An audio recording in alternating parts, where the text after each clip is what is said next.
Tickets are $19.99 and $24.99, and they're going fast. So reserve your seats now. Visit threeriverscasino.com for more details. We're in cruise control at Three Rivers Casino Resort because things are luckier here. Pacific Continental Bank is proud to call the Eugene Springfield area home for more than 40 years. As your local banker, partner, and neighbor, we are committed to the health and sustainability of your business and our community. We know it takes more than a loan or deposit to help you succeed. It takes people who know you, your business, and your community. Who says we can't be more than a bank? Pacific Continental Bank, the right bank. Learn more at therightbank.com. Member FDIC. The Bloomberg Market Report, sponsored by Pacific Continental Bank, serving your business and community in Eugene for over 40 years. This is a Bloomberg Market Minute. Stock index futures are falling, tracking European markets into the red. But U.S. investors are taking stock of the third straight weekly gain on Wall Street. The benchmark S&P 500 rose 2.7% last week. Crude is still higher. It has paired some of its earlier gains, right now up 0.7% at $36.19 a barrel. This week's U.S. economic data includes an update on labor market conditions, the latest snapshot of small business optimism, initial jobless claims, and the Bloomberg Consumer Comfort Index. Amazon will reinstate the ability to encrypt data that's stored on its Fire tablets, months after opting to scale back security on the devices. The web retailer decided late last year to remove the ability to encrypt data on the tablets. That was a few months before the battle erupted between Apple and the U.S. government. Once again, stock futures are moving lower. S&P futures down 7 points. Gina Cervetti, Bloomberg Radio. Wayne County. Basically what we're doing is using our land use laws. If you're running again, pay attention to all of your voters. And the nation. Holloway in London. The Wake Up Call on News Radio 1120 KPNW.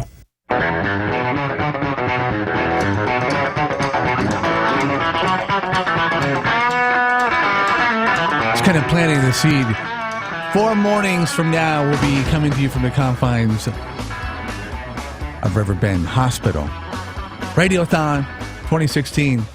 If you're a newbie to the 15, you probably have no idea what we're talking about. Maybe you can kind of figure it out. If you've heard it before, you know that we come to you from there, broadcasting from the hospital with people, really the heroes in the whole plight to make healthy babies and make sure that when they come here early, they're okay and they live healthy, fruitful lives. We got the doctors coming on, some of the families that have gone through such ordeals. We're lucky to have CMN, who enables these doctors. They live amongst us, but we wonder if they're human to do what they do with the equipment that they need, which ain't cheap. So the big CMN Radiothon coming up Thursday morning. We kick off, and all properties involved, which is cool, and that's the way it should be. We should have the bi-coastal family out there doing it to it, and really, you kind of do it to it. We kind of just throw it out there so you know it's going on, but really, you are the ones that do it to it with donations. And I think this is a great point. I forget when we brought this up. If you are in a spot to give monetarily, but you can log on to Facebook or Twitter. You can throw the word out there and brand the whole idea that, hey, this is what's going on. Maybe even send an email to somebody in particular that you know. That helps too. That can sometimes even be a bigger end result than throwing in $25 or $50. It's gonna be a busy week. We got that. A lot of things going on. A radiothon. We got the auction on Saturday. This is gonna be we're gonna have a cast party on Sunday and just have everybody just maybe go off in their respective corners and just take a nap. Chance of showers today. The possibility of a thunder boomer or two. 52 for the high. 44 degrees at 1120 KPNW.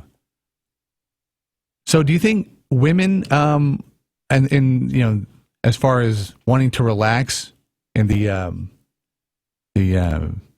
cars that basically operate themselves, you think that that's just an excuse so they can drink? Why are you saying that women are more likely to drink? Well, you specifically said, I didn't think say that, Brad did. I think I heard that women like the idea so that they can relax. Yeah. And you think that relaxing just automatically means drinking? Well, for some people. Couldn't it also mean the same for guys? See, I was Guys were wondering relaxing. why they were, figuring out and just pointing to women, because I would think guys want to relax as well. I don't know. Would you feel safe in No. one of those cars? No. Yeah, me either. No. And the idea that they're, out there and possibly going to be even more so increasing as we get closer into the technical world where things, we want to kind of take ourselves out of life. That's kind of concerning. Yeah, I would think that I'm surprised that more motorcyclists aren't asking questions about these things. And how much testing has been done on roadways, in particular involving motorcyclists. I would like to know, as a motorcyclist, I would like to know. It's like, okay, I'm going to be out here on a highway with these things. How well equipped are they, or how well do they notice, or at least do their Have you looked to see if there was any studies? I have seen zero on it, and yes, I have. KPNW, good morning. Hi. Hey, good morning. There's one word the women will be doing with that car. Makeup. Have a good morning. All right, take care. Okay.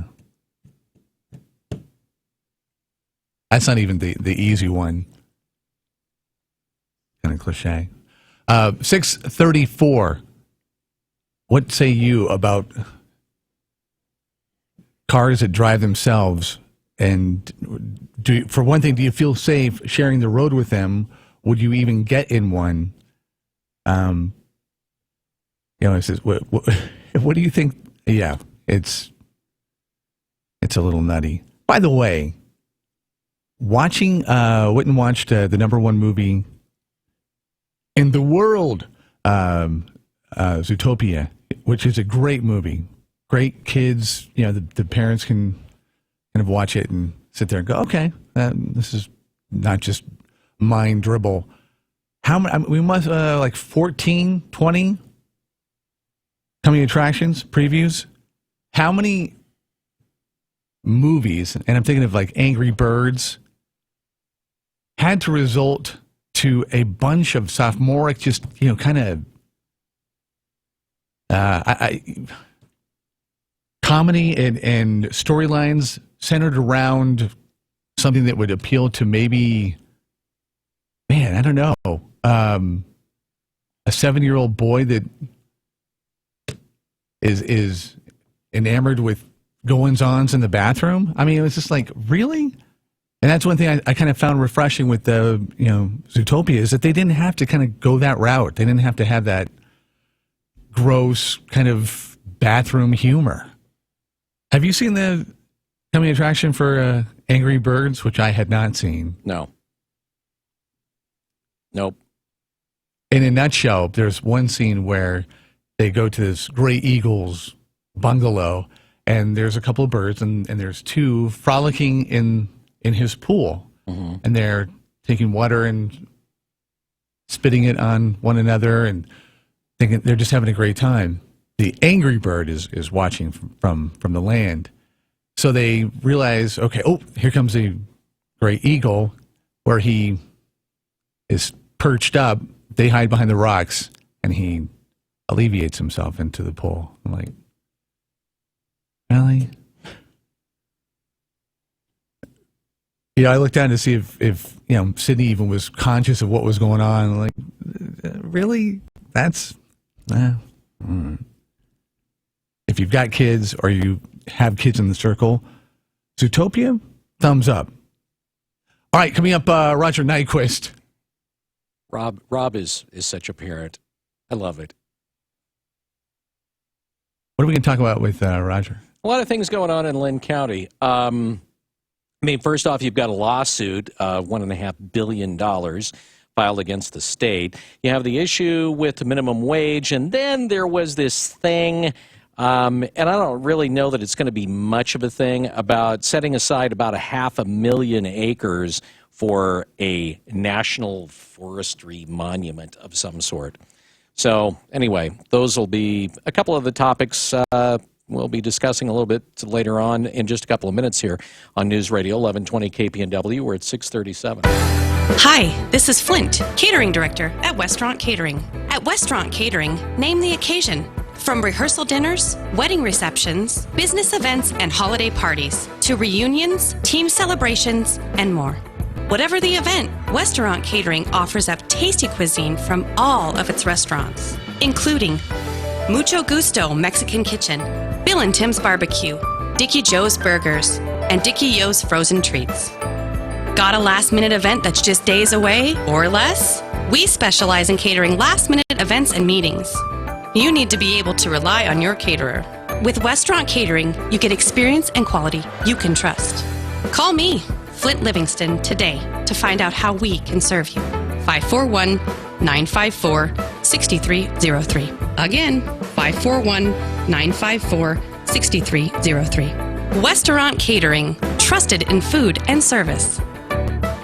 Message and data rates may apply. If you're a guy over 40 and you want to stay on top of your game, try a sample bottle of GNC's top-selling, award-winning Nugenix. Listen, if you're experiencing lower sex drive, general sluggishness, and decreased performance, Nugenix is a powerful man-boosting formula. For 2013, it won GNC's Innovative Product of the Year and was also named GNC's #1 selling men's vitality product. Get a complimentary bottle now by texting BOOST30 to 99000. Nugenix uses a clinically researched key ingredient to invigorate a man's body and increases libido. Enjoy more passion, higher sex drive, improved performance. Be more the man you want to be in the gym and in the bedroom. You want to stay on top of your game, don't you? Then try top-selling, award-winning Nugenix and feel like the best man you can be. Nugenix is available at GNC and Vitamin Shop, but you can only get your complimentary bottle by texting BOOST30 to 99000. Again, text BOOST30 to 99000. This is an announcement for all people who want to take a risk-free challenge to whiten their teeth in 5 minutes. By calling now, you can whiten your teeth in 5 minutes using clinically proven power swabs. This risk-free challenge is for people whose smile has been yellowed by coffee, tea, red wine, or smoking. The Power Swabs 5-minute challenge is available by responding to this advertisement. If lines are busy, try again. Because the Power Swabs 5-minute challenge is exclusive, it's not available in drugstores. Power Swabs was formulated by Dr. Martin Ginniger and whitens teeth with a patented tooth detergent and whitening agent. It's so effective, we challenge you to try it for 5 minutes to see how white your smile could be. Get it risk-free. Dial 1-800-973-6563. 1-800-973-6563. Transform your smile into a wow, you look great smile. Dial 1-800-973-6563. 1-800-973-6563.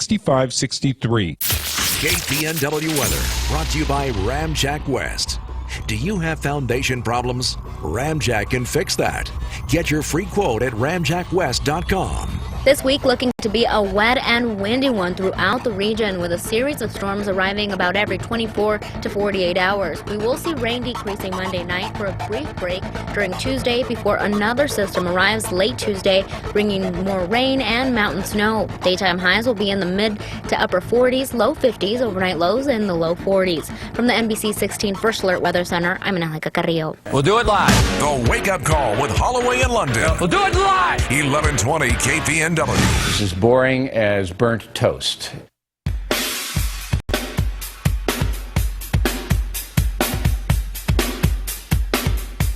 (1120) KPNW. Wet, and then some more wet, and then the possibility of a thunderstorm, which could bring even more wet than they're anticipating. 52 for the high. Cloudy and foggy coming up with a 90% chance of rain tomorrow. So next couple days, looking good with that precipitation. If you're one that likes the rain, you'll like this Monday and Tuesday. Although not much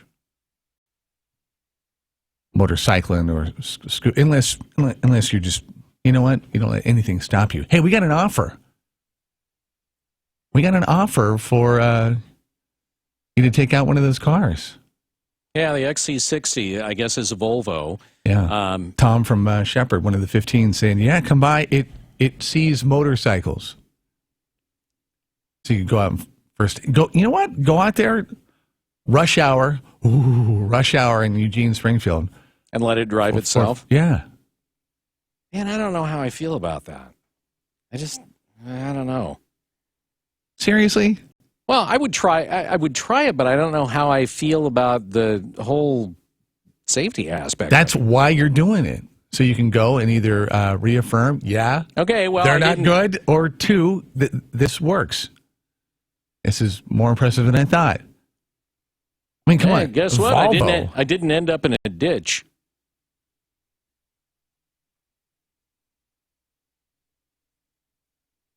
I like that idea. I didn't end up in a ditch. We getting... I have no idea. He was supposed to... No, I'm talking about the... are we getting closer to a commitment? He says he's calling in and getting a recording. Hang on here. I'm going to reply to him in just a second here. Our guest. By the way, coming up later, the professor, Alan Sachs, going to be joining us in the 8 o'clock hour. No, we're not talking about Professor Jeff Galton. He'll be in the 7 o'clock hour talking about the auction, which is coming up. We'll be talking about some of the things throughout the week that you can jump on and get way under retail. If you like, paying retail, or if things, bargain hunting isn't your hobby, your interest, auction might not be for you. KPNW.com is the website you'll be able to. Right now, trying to get a hold of him. It figures it would happen on a Monday. It's trying. Probably calling the business line, I would think. By the way, 1120kpnw at gmail.com. If you either have an interest, an aversion, an obsession, maybe you've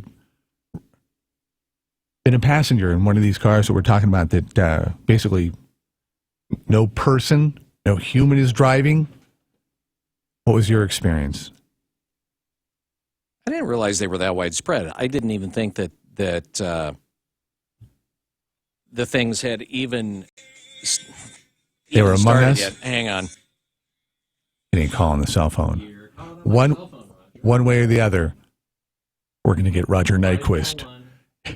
And we're going to talk about this. Everything from unfunded mandates to minimum wage to lawsuit against the state. Yeah. Welcome to Student-Run Radio, by the way. That's right, through the miracles of low-cost vocational training. Anyway, joining us on the Wake Up Call. That was the hardest actual connection I think we've ever had on the Wake Up Call here, getting a hold of you, Roger. Hey, I was trying as well.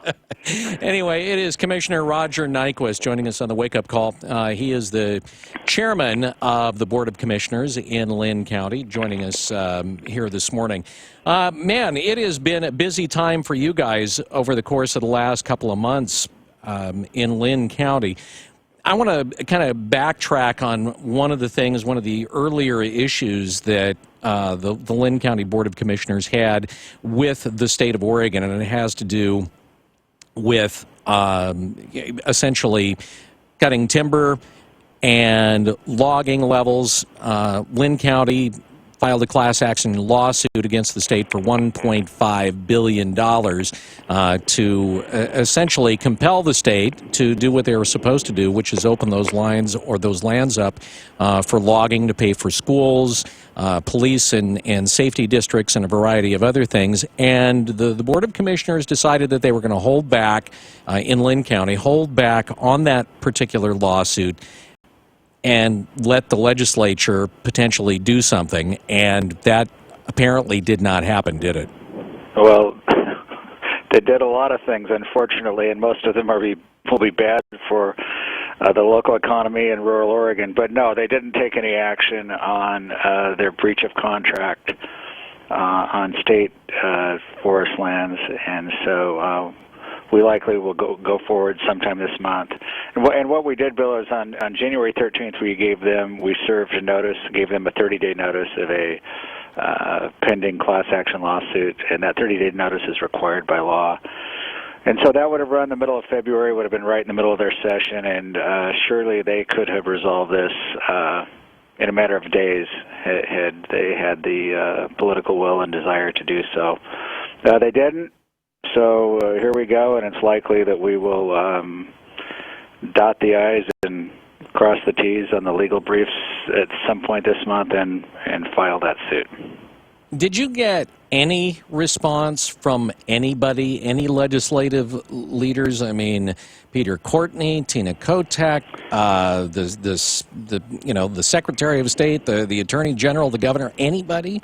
Well, the response came in two forms. One, legislators who were in these districts in these areas we're talking about completely understood what we're doing, and although they wouldn't say so publicly, many of them were supportive of the action in private meetings. We did get a response for the Oregon Department of Forestry, and it was, "Oh, geez, you've threatened to sue us, and so we better stop talking to you." And look, we've been talking to them for 15 years. You know, at some point you put up or you shut up, and so here we are, and we like our case. All right. Joining us on the Wake Up Call, it is Roger Nyquist from the Linn County Board of Commissioners. He's the board chair. Let's talk a little bit about the minimum wage.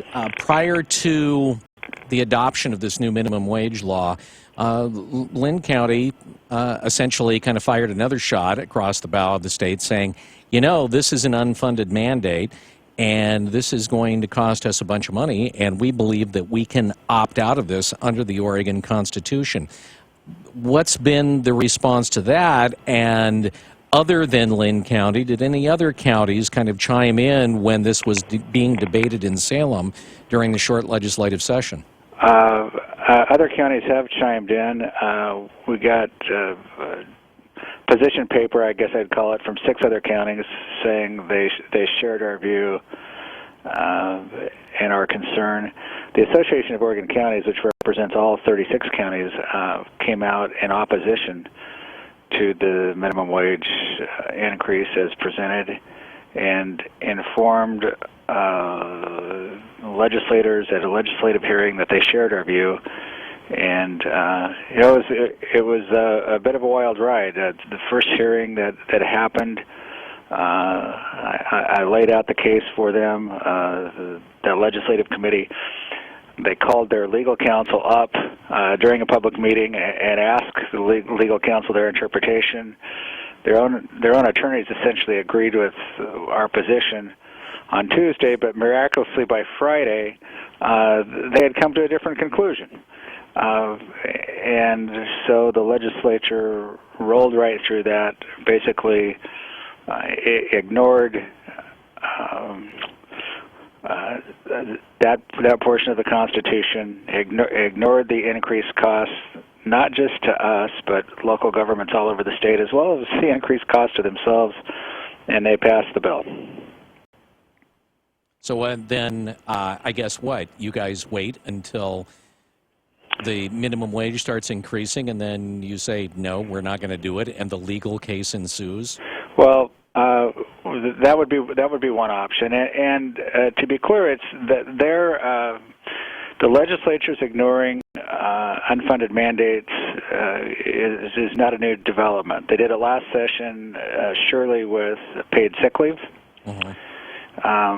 And so you're right, we could wait, we could not participate. We also could go to court to get a declaratory ruling on the matter, which is in essence appearing before a judge and saying, Your Honor, this is how we interpret this thing. We intend not to participate. Do you concur with us?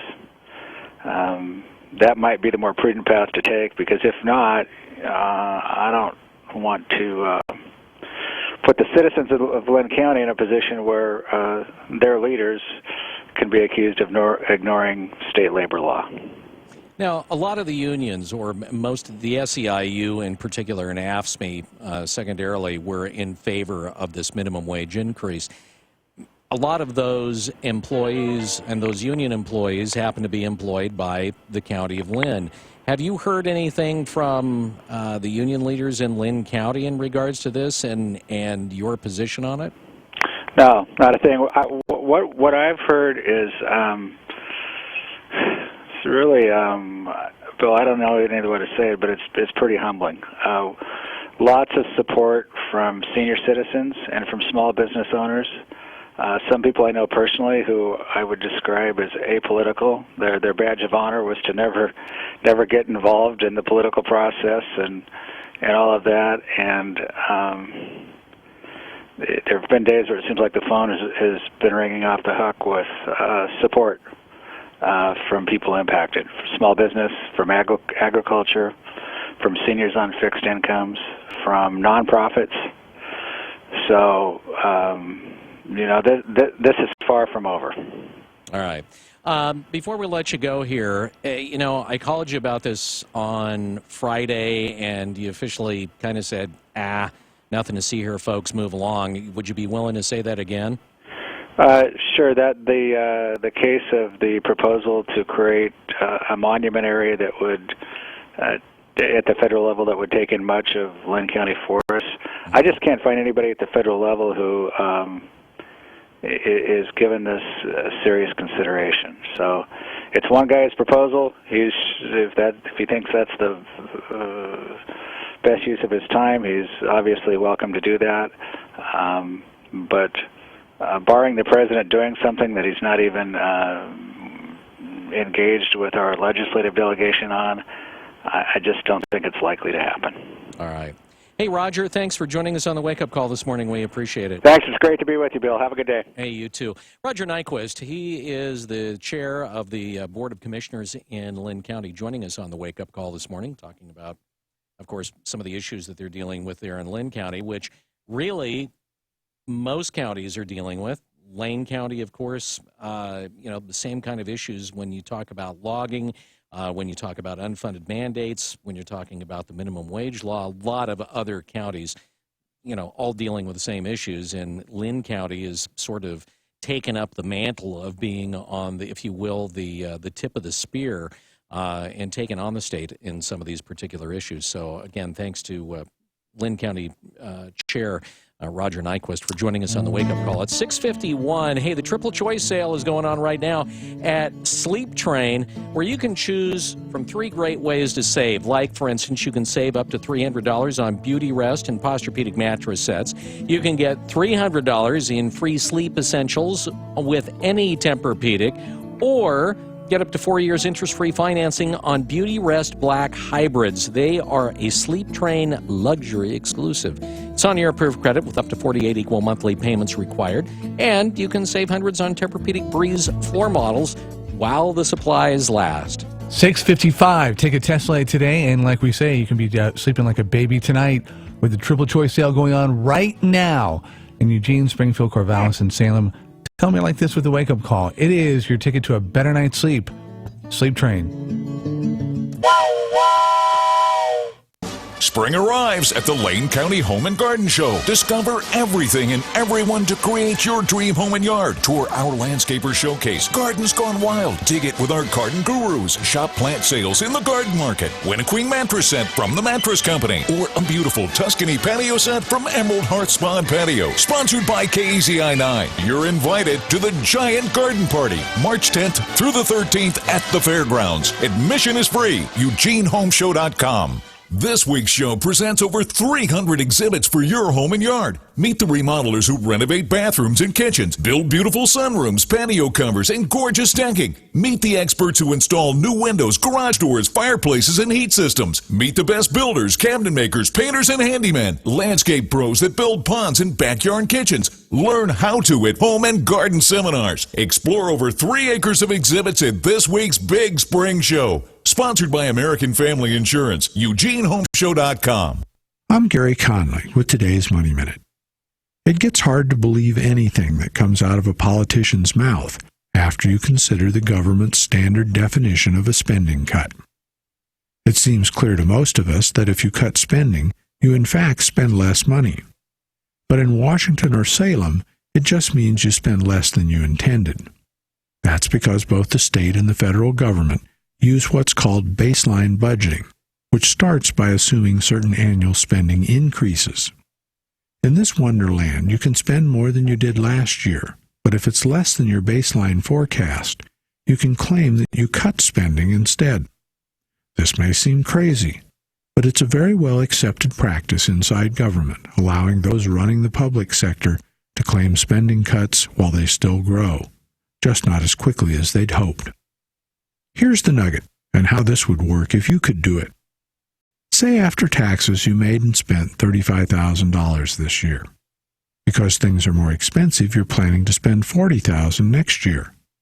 But now you see that your earnings will likely decline to $33,000. If you operated like the government, you would spend $38,000, borrow the 5 you're short, and claim that you reduced outlays by $2,000, when in fact you've increased them by $3,000. Is it any wonder we're in trouble? I'm Gary Conley, and that's today's Money Minute.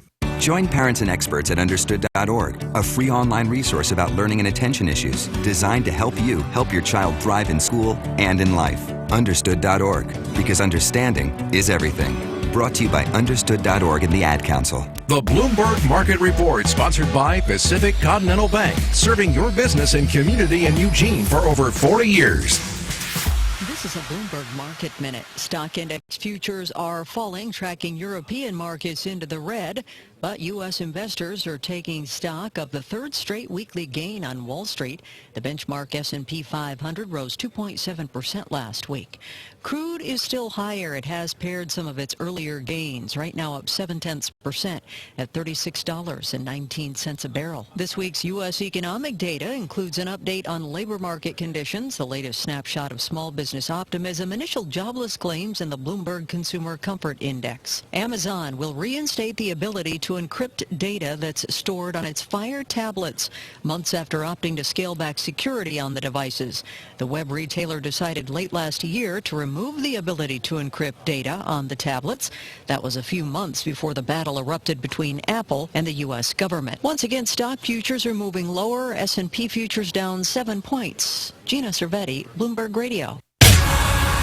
Fox News, fair and balanced. We report, you decide. On News Radio 1120 KPNW Eugene Springfield. Fox News Radio. I'm Dave Anthony. We know she'll be buried next to her husband. We're still waiting a funeral arrangement for Nancy Reagan. She had such pride in her husband, but she also loved the institution of the White House, and she took very careful care of it. Andy Card worked for President Reagan. Tributes have poured in from around the world. Fox's John Decker's live at the White House. President and Mrs. Obama in a statement said that they were fortunate to benefit from her proud example and warm and generous advice. Rosalind and Jimmy Carter said that Nancy Reagan will always be admired for her strength of conviction and her lifelong devotion to her husband. Laura and George W. Bush said that devotion was matched only by her devotion to America. Barbara and George H.W. Bush said that Nancy Reagan was totally devoted to President Reagan, and we take comfort that they will be reunited once more. And Bill and Hillary Clinton called Nancy Reagan an extraordinary woman and gracious First Lady. Dave? John Jimmy Carter has beaten cancer. He said yesterday he no longer needs any treatment. Marco Rubio hopes yesterday's win in Puerto Rico gives him a boost. I'm as conservative as anyone running, but I'm the conservative that can win. Rubio rallying in Idaho, one of 4 states with contest tomorrow. Rubio's still way behind in terms of delegates. After winning Kentucky and Louisiana on Saturday, Trump has 384 delegates. Cruz took Kansas and Maine, bringing his total to 300, while Rubio has 151. Kasich is 37. Fox's Kristen Fisher. Bernie Sanders won the Democrat caucuses in Maine. We are, if elected president, going to invest a lot of money into mental health. And when you watch these Republican debates, you know why. And while he and Hillary Clinton sparred at times in last night's CNN debate, she also took aim at Donald Trump. Donald Trump's bigotry, his bullying, his bluster are not going to wear well on the American people. Apple loses at the Supreme Court when the justices this morning refused to hear an appeal to a court ruling that Apple conspired with publishers to drive up e-book prices. Fox News Radio, fair and balanced. Right now at Batteries Plus Bulbs, save $10 on Duracell Ultra RV and Marine batteries after mail-in rebate. Visit Batteries Plus Bulbs in Eugene and now open in Corvallis on Ninth Street next to the grocery outlet. Batteries Plus Bulbs. Trust the plus. See batteriesplus.com for details.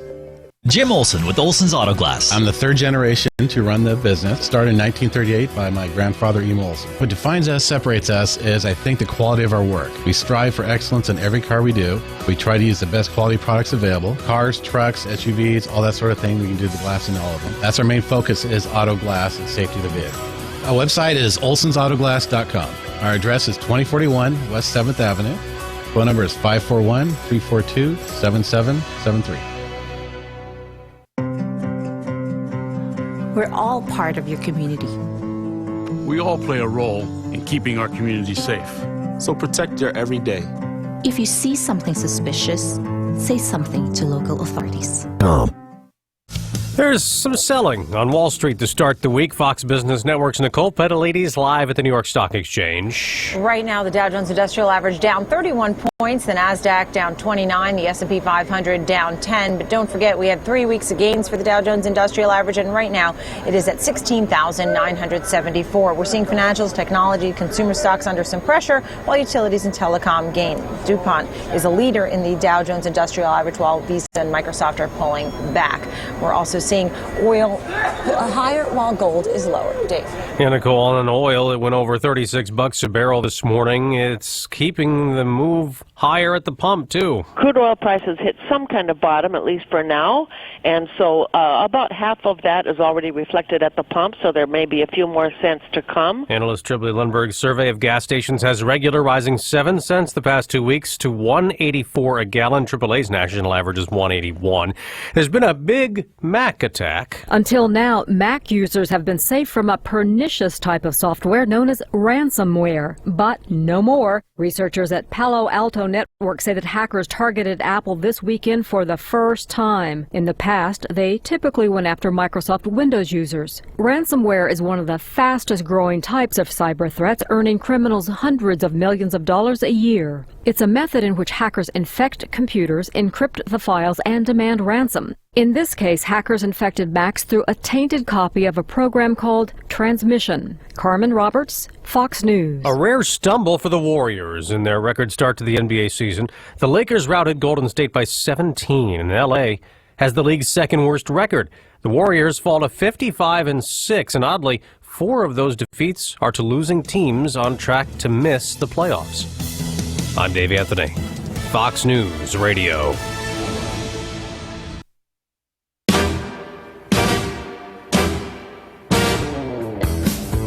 News Radio 1120 KPNW. Welcome in Monday, March 7th, live and local for Eugene Springfield, from Eugene Springfield.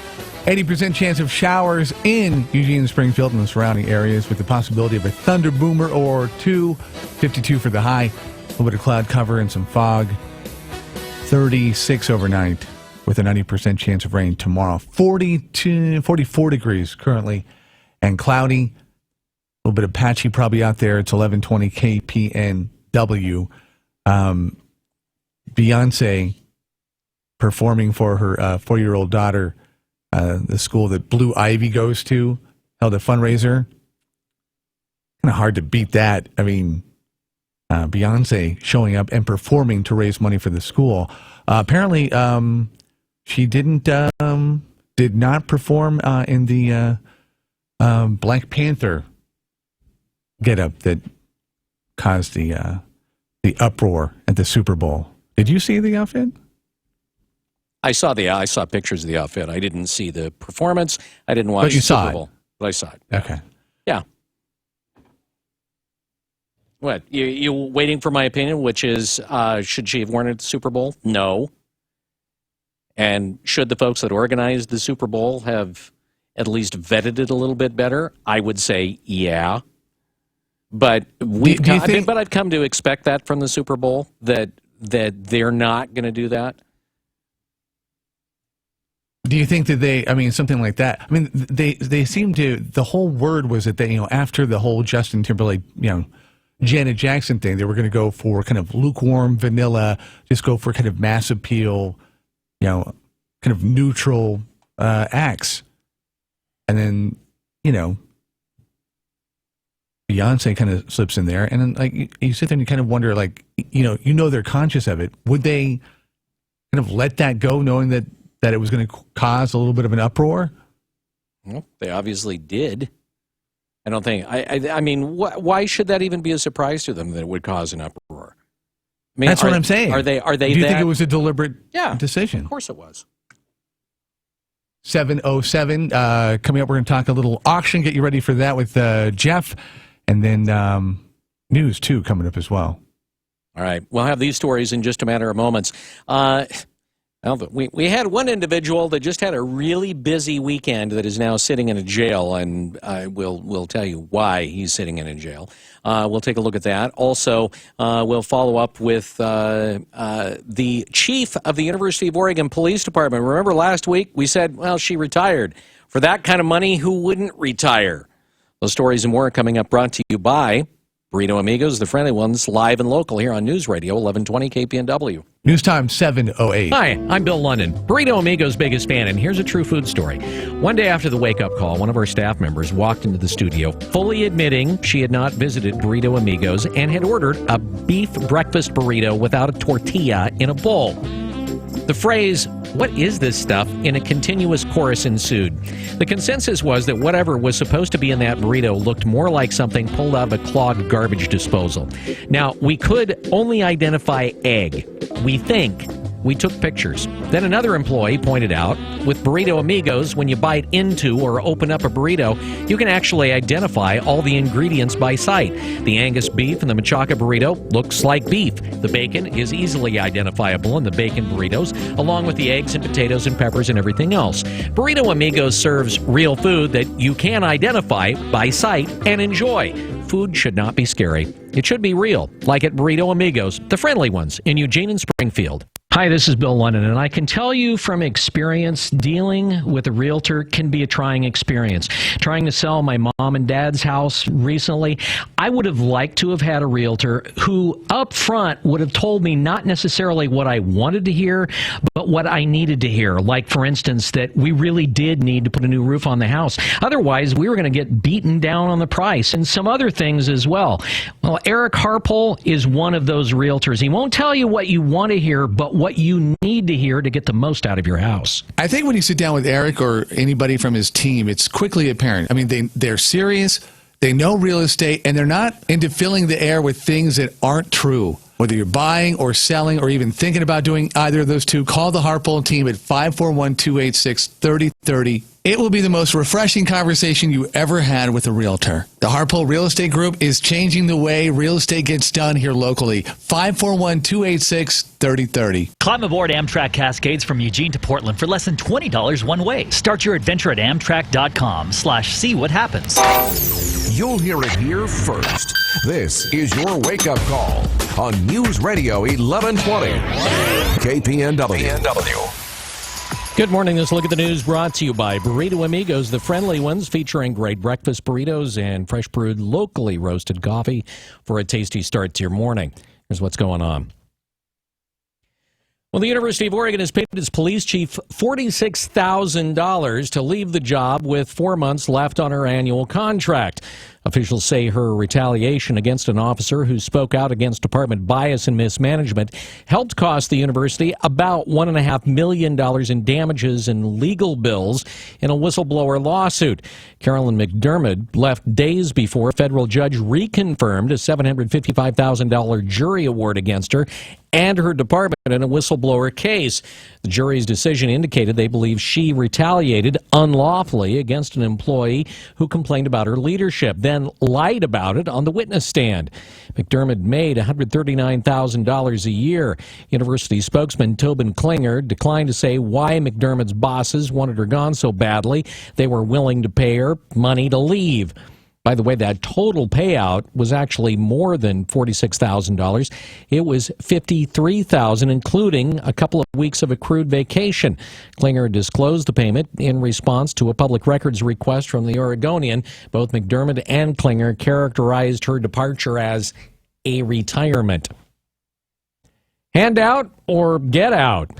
The Springfield City Council is getting closer to banning side-of-the-road panhandling. The council is listening to testimony tonight on a potential ordinance that would prohibit handing money or other items out of a car while it's on a roadway within the Springfield city limits. The ordinance would fine drivers $50 per violation. Motorists can still give to panhandlers if their car is legally parked, but giving out items while stopped at a light, a stop sign, or any other public right-of-way would be illegal. Councilors are not expected to vote on the issue after tonight's hearing. A Eugene man is on jail on a burglary and auto theft charge in Lynn County.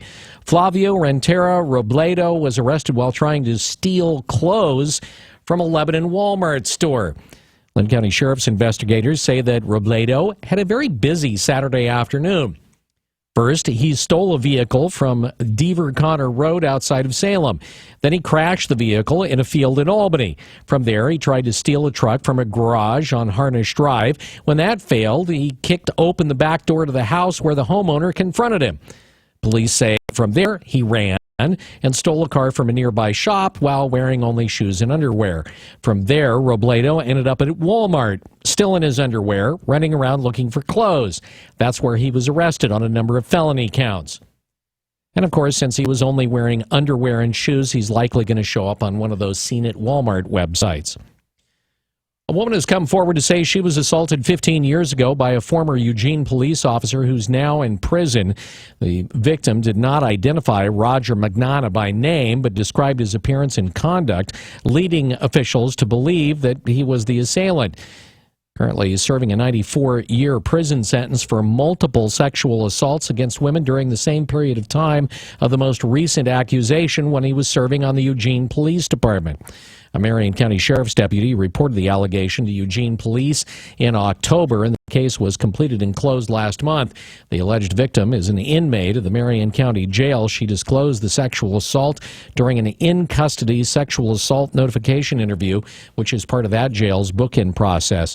The Coast Guard was called to rescue 3 surfers who got into trouble near Devil's Punch Bowl over the weekend. George DeGener with the Coast Guard says it's happening way too often in that particular area. Since January, we've had 6 cases involving people in the water at Devil's Punch Bowl and 6 people in the water at Cape Kiwanda. 2 of those individuals ended up losing their lives. Winds were blowing a gale force. Swells were 20 feet. It took 2 trips with a helicopter to pull the 3 surfers out. DeGener says surfers need to watch the weather before going out. Now, speaking of the dangers of the Oregon coast and Cape Kiwanda, state officials are searching right now to come up with solutions to the increasing number of fatal falls at Cape Kiwanda on the Oregon coast. Brad Ford reports. The trails at Cape Kiwanda have been dangerous for years, and it's known for accidents. But it's recently become even more of a problem. Chris Hovel with Oregon State Park says 6 people have died in falls over the last 2 years. Even though there are warning signs and fences, there are several dangerous areas, but Punch Bowl is where many accidents happen. Punch bowls tend to be small rocky inlets where the wave action is particularly fierce. Oregon State Senator Arnie Roblin has set up a town hall meeting March 17th to discuss the problems and possible solutions. The 185-acre Cape Kiwanda State Natural Area opened in 1973 and has minimal development. Brad Ford, KPNW. Well, Oregon has been working for a number of years to develop how tsunami evacuation routes are marked. The new Tsunami Blue Line project is going to help Oregonians and folks that visit the coast prepare for tsunamis. Blue lines are going to be painted with new evacuation signs leading to evacuation zones. Althea Rizzo with Oregon Emergency Management and the Geological Hazards Coordination Center says the project kicks off in Florence, Reedsport, Coos Bay, and Gold Beach coming up March 11th. Which is the 5th anniversary of the Japanese earthquake and tsunami. Rizzo encourages folks that are along the coast to get out and learn where the routes are during the tsunami walkout on March 11th and 12th. And then share those images, take selfies along the way, and share them on social media so people know you're getting safe. Okay. You can also find tsunami routes online at OregonTsunami.org. The Deschutes County District Attorney John Hummel has launched an online portal that will allow the public to have access to files related to his review of cases worked on by a former Oregon State Crime Lab analyst. Former Oregon State Police Crime Lab analyst Nika Larson is under investigation for possible involvement in tampering with drug evidence while doing analysis in eastern Oregon and for a short time out of the Springfield office of the Oregon State Police. Hummel says transparency should be the hallmark of the justice system. He says the web portal will give the public the information needed to make informed decisions. He says that he's reviewed hundreds of cases potentially impacted by Larson's involvement, and over the next few months he's going to review hundreds more. To date, the DA says he's recommended that most convictions stand, but he is seeking to set aside 6. Oregon's unclaimed property accounts continue to grow. Brad Ford says you may have some of the more than $500 million waiting to be collected. In Oregon, any unclaimed money eventually ends up with the state. Every year, the unclaimed property fund gets larger. It is now at more than $500 million. James Sinks in the Oregon Treasurer's Office says that fund grows by about $25 million a year. It might be from a bank account someone forgot or a check that never got cashed. Businesses can't keep the money. It gets turned over to the state. The state is keeping the money until it's claimed by its rightful owners. The money is held in the Common School Fund, so the interest benefits K through 12 public schools. You can search a website to see whether you have any unclaimed money. You'll find a link on the Oregon State Treasurer's website. I'm Brad Ford, KPNW. Soil tests show Portland's toxic air doesn't seem to pose a long-term health risk. People who live right across the street from Bullseye Glass may find high levels, though, of cadmium in their soil. But test results ordered by the Oregonian show the soil, even a few blocks away, doesn't show those high levels of arsenic or cadmium.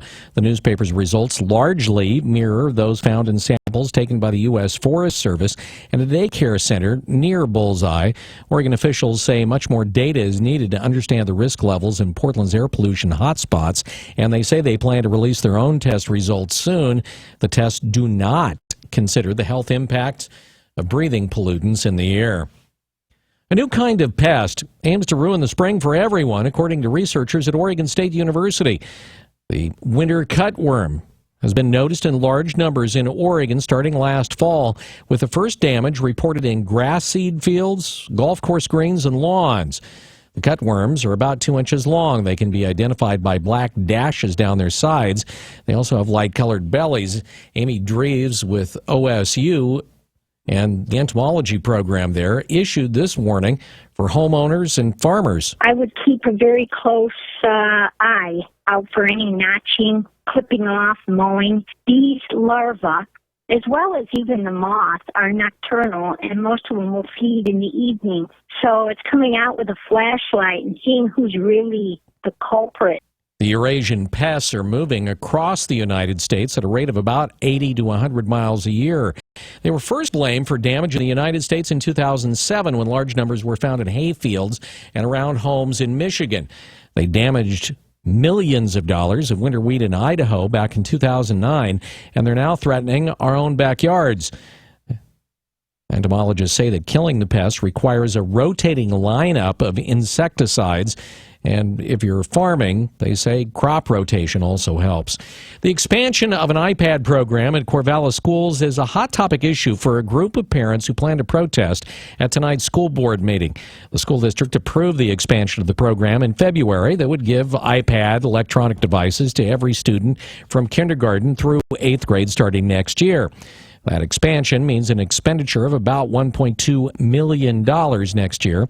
Parent Andy Roberts, who opposes the program, put up a website asking for parents to testify against the expansion during a public comment period of the meeting.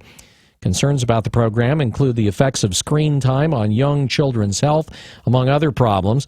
Roberts says that he feels the money would be better spent reducing class sizes so kids wouldn't be taking home classwork on portables. Tonight's meeting starts at 6:30 in the district's office on 35th Street. Well, 3 out of every 4 American drivers report feeling afraid to ride in a self-driving car. Brad Ford says despite the fear, AAA finds that drivers who have cars equipped with semi-autonomous features are 75% more likely to trust the technology than those who don't have it. If you've driven a car that's come out in the last couple of years, you may already be familiar with some of the semi-autonomous technology. Emergency braking, adaptive cruise control, parking cars or things like lane keeping assist. Ray Dodds with the AAA says how quickly we embrace a self-driving car really depends on age and if you're a man or a woman. Baby boomers reported safety as a top reason, while millennials say convenience. And for women? They would like a self-driving car or more autonomous features as a way to reduce stress. Practice makes perfect, and gradual experience with these advanced features will likely ease those concerns. I'm Brad Ford, KPNW. This look at the news brought to you by Burrito Amigos, the friendly ones. You're up to date from KPNW. Wake Up Call Sports on News Radio 1120 KPNW. Oregon Duck men's basketball team took any out of their championship by winning the last two games in Southern California. The final on Saturday, USC, not even a 25-minute power outage could stall the Ducks as Tyler Dorsey and the fellows finished off the Trojans 76-66. Freshman Tyler led with 19 points, and senior Elgin Cook added 17. Ducks got the win without the MVP candidate, Dylan Brooks, who was saddled early with 2 quick fouls and played only 7 minutes in the first half. Oregon gets to kick their feet up a bit as they get ready for the Pac-12 tournament in Vegas. Pac-12 women, Oregon State weathered a comeback attempt by a determined UCLA squad to take the game 69-57 and thus the Pac-12 tournament title. Midway through the third period, Ruth Hamlin became the Pac-12's all-time block shots leader to go along with her school record 20 rebounds. NBA, Portland Trailblazers in Auburn Hills and would rather forget the night. Reggie Jackson scored 30 points. Pistons all over the Blazers early and often. Final score 123-103. And Golden State lost a game, maybe even more of a headline, who they lost to. The LA Lakers win and won decisively, 112-95, handing the reigning NBA champs only their 6th loss. Warriors shot a measly 13% from the three-point line. Oregon baseball team won 2 of 3 from UC Santa Barbara over the weekend, winning the third game 3-1 after winning the Honda Classic last week in golf. Adam Scott, another wild ride, but wins the WGC Cadillac at Doral. And after 18 seasons in the NFL, number 18 has decided to hang it up. 5-time MVP Peyton Manning goes out on a winning note and a Super Bowl title. The second with 2 different teams at first. The Newman High grad out of New Orleans rewrote the NFL record books. Wake Up Call Sports on KPNW, brought to you by Max Muscle, the authority in sports nutrition since 1991, across Franklin for market of choice. News time 7:24. KPNW weather brought to you by Ramjack West. Do you have foundation problems? Ramjack can fix that. Get your free quote at ramjackwest.com. This week looking to be a wet and windy one throughout the region, with a series of storms arriving about every 24 to 48 hours. We will see rain decreasing Monday night for a brief break during Tuesday before another system arrives late Tuesday, bringing more rain and mountain snow. Daytime highs will be in the mid to upper 40s, low 50s, overnight lows in the low 40s. From the NBC 16 First Alert Weather Center, I'm Angelica Carrillo. Hi, everybody. This is Don Essig with today's Motivational Minute, sponsored by Eugene's #1 electrical contractor, Builders Electric. Do you know any people who are lonely at present? Have you talked to any of them lately? And as Joseph Fort Newton once observed, many people are lonely because they build walls instead of bridges. And what are those walls? Pity parties, excuses, focusing on weaknesses and failures. But you can help those people build bridges instead. Share with them how making lists of their strengths and accomplishments and meeting and talking to others who've worked through loneliness to a more productive and happy life will help them take down their own walls. This is Don Essig with today's Motivational Minute.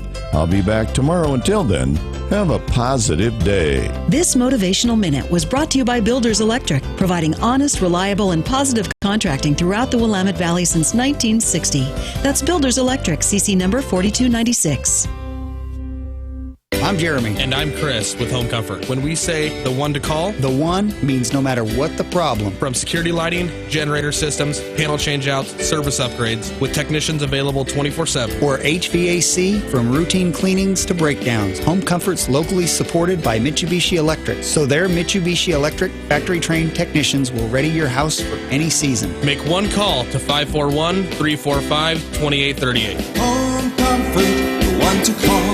Having trouble with those last few pounds? Or maybe you just need a boost of energy? Get to Max Muscle for Emerge. The taste is awesome, there's tons of flavors, and it's buy one, get one half off during the month of March. It's only at Max Muscle, 2001 Franklin Boulevard in Eugene. Ramjack leads the way in foundation repair. Protect your investment. Get your free in-home evaluation at ramjackwest.com. Check out our exceptional online reviews, then choose Ramjack. CCB 146906.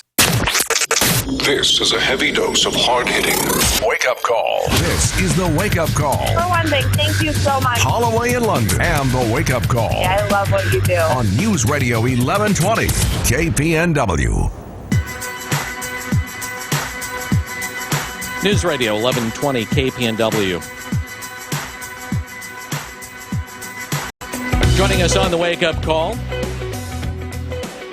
Joanne Ruth Satz and Kimberly Stevens, co-authors of the book, The Prodigy's Cousin, The Family Link Between Autism and Extraordinary Talent. They join us on the wake-up call this morning. And first off, welcome both of you to the show. Thanks for being with us this morning. We appreciate it. Well, thanks for having us.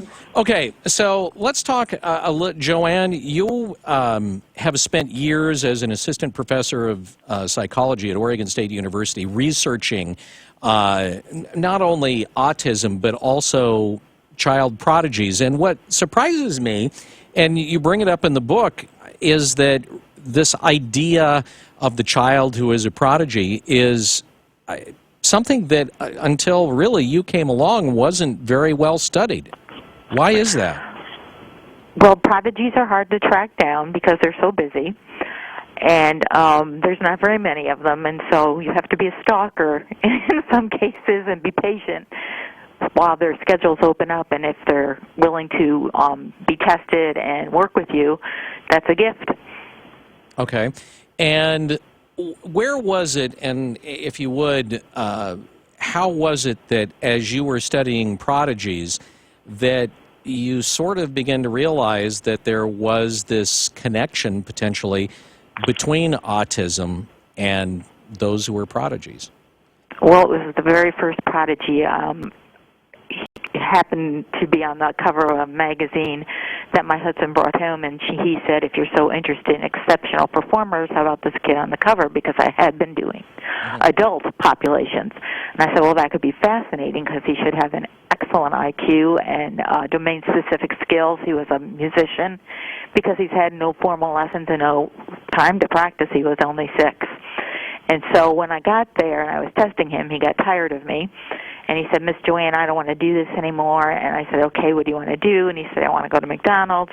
And when we walked in, just by chance, his only maternal male cousin came in behind us who was severely autistic. And I thought, oh, what's the chances of a prodigy who is one maybe in 5 million and an autistic first, second-degree relative having autism? And I started to explore that possibility. And when you started to explore it, you began to make a number of connections.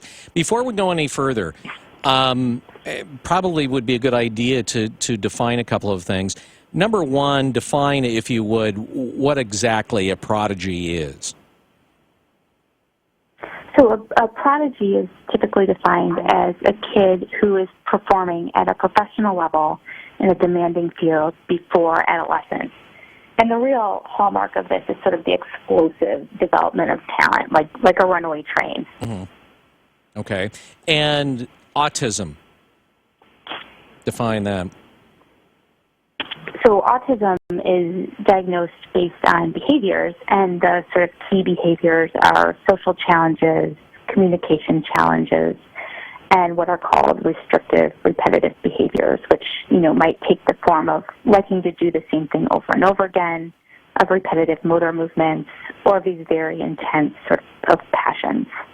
Okay, and if you could, and by the way, Kimberly was answering that question, if you could differentiate this idea of, say, prodigy and an autistic savant. So I think, go ahead, Mom.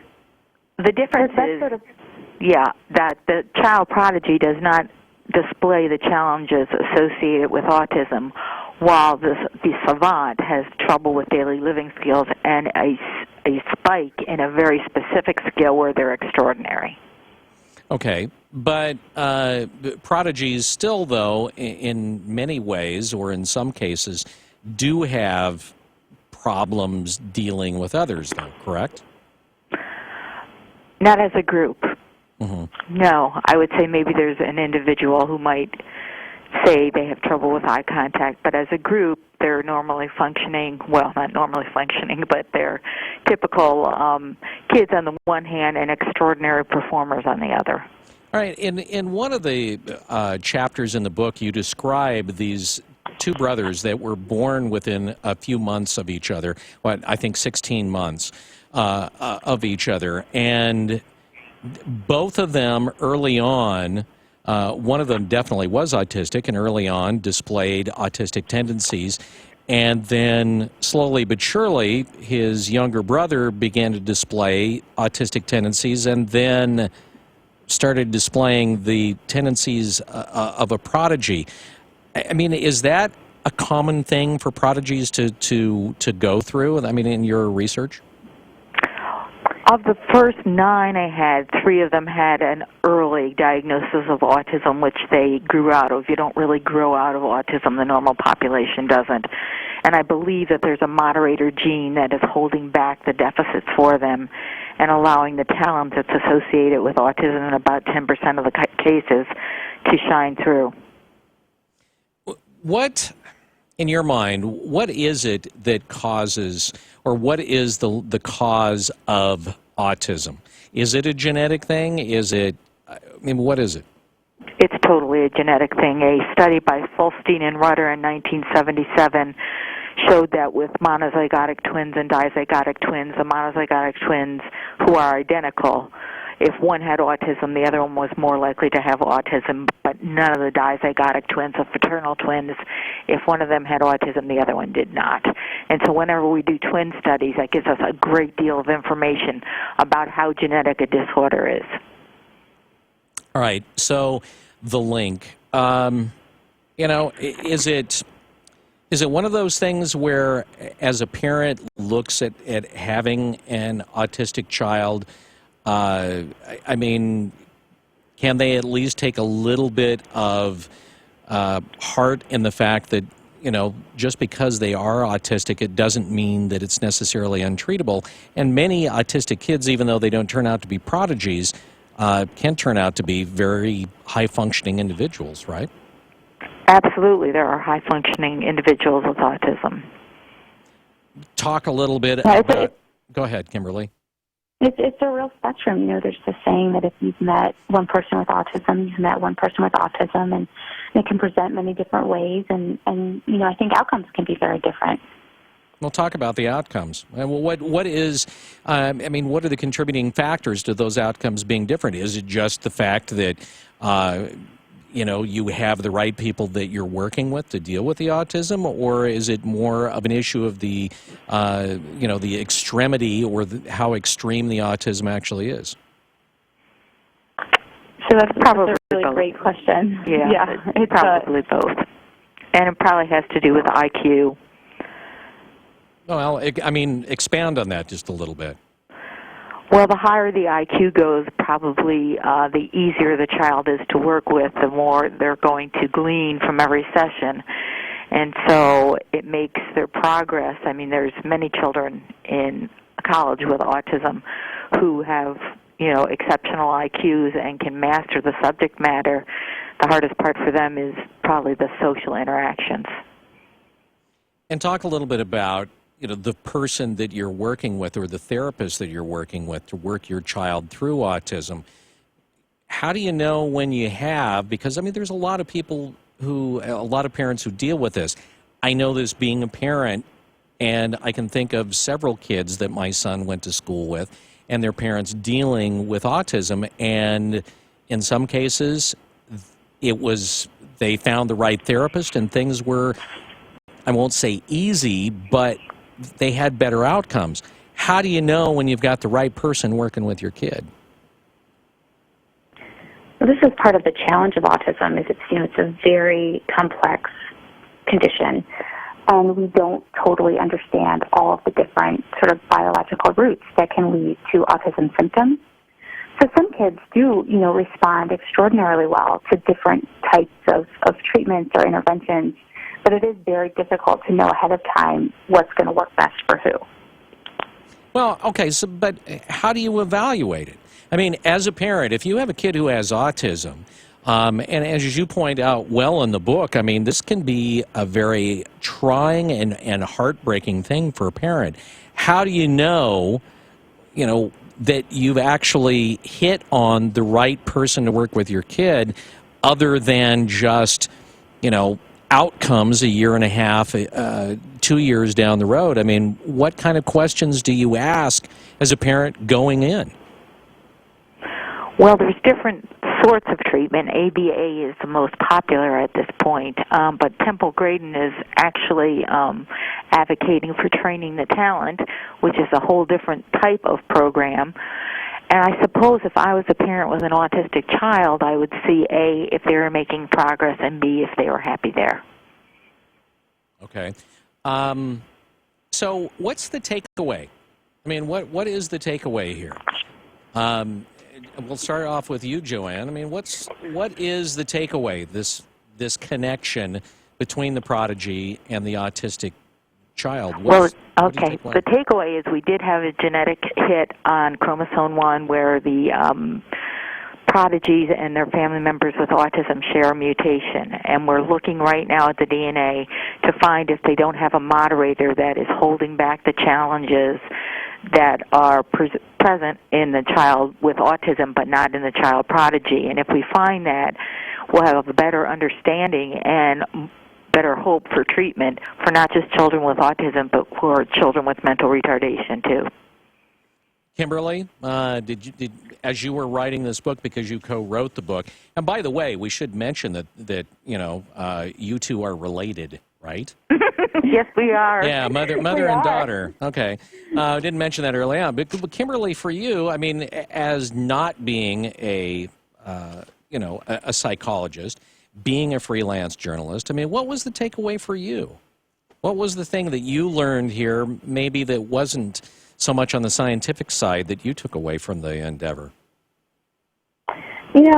These kids are really amazing, and I think I was struck every time when I spoke to their families by sort of how excited they were to have a very frank conversation with someone, both about the amazingness of what they were seeing and how startling it could be, even for parents who see the kid every day, and also about the challenges, the sort of unexpected that can come up, ranging from how are we going to educate this kid, are they going to find friendships based on this passion or with their age peers, how are we going to handle media requests? I think it was always interesting to talk to them and to hear their perspective. All right. The book is The Prodigy's Cousin, the family link between autism and extraordinary talent. The authors, Joanne Ruthsatz and Kimberly Stevens, on the Wake Up Call. We appreciate you joining us this morning. Have a great rest of your day. Good luck with the book. Thank you. All right. Thanks for having us. Yep. You're welcome. Take care. 740 News Radio 1120 KPNW. The Bloomberg Market Report, sponsored by Pacific Continental Bank, serving your business and community in Eugene for over 40 years. This is a Bloomberg Market Minute. Stocks are lower to kick off the week. This is after the best three-week stretch for stocks since 2014. The S&P 500 jumped 2.7% last week, bringing its run during the past 3 weeks to 7.3%. United Continental CEO Oscar Munoz will return to full-time duty next week. He underwent a heart transplant after falling ill 5 months ago. The airline says Munoz has been participating in all major corporate decisions during his recovery. TPG Capital cut the value of its stake in struggling clothing retailer J.Crew by 84% at the end of 2015. The private equity firm led a 2011 leverage buyout of the company. J.Crew has promoted clothing styles that haven't sold, and its fits and prices haven't appealed to shoppers. Today marks the 100th birthday of BMW. It first built planes but quickly moved to making motorcycles and cars. The company is now looking for ways to respond to new challengers such as Apple and Google. Courtney Donahoe, Bloomberg Radio. Are you suffering with hearing loss? Are you sick of people constantly complaining that your TV is too loud? Are you tired of asking people to speak up? Would you like to hear more clearly, but you don't want to wear a hearing aid that makes you look old? Then you need to try Listen Clear, a life-changing breakthrough precisely designed by top audio engineers to fit your ear almost invisibly.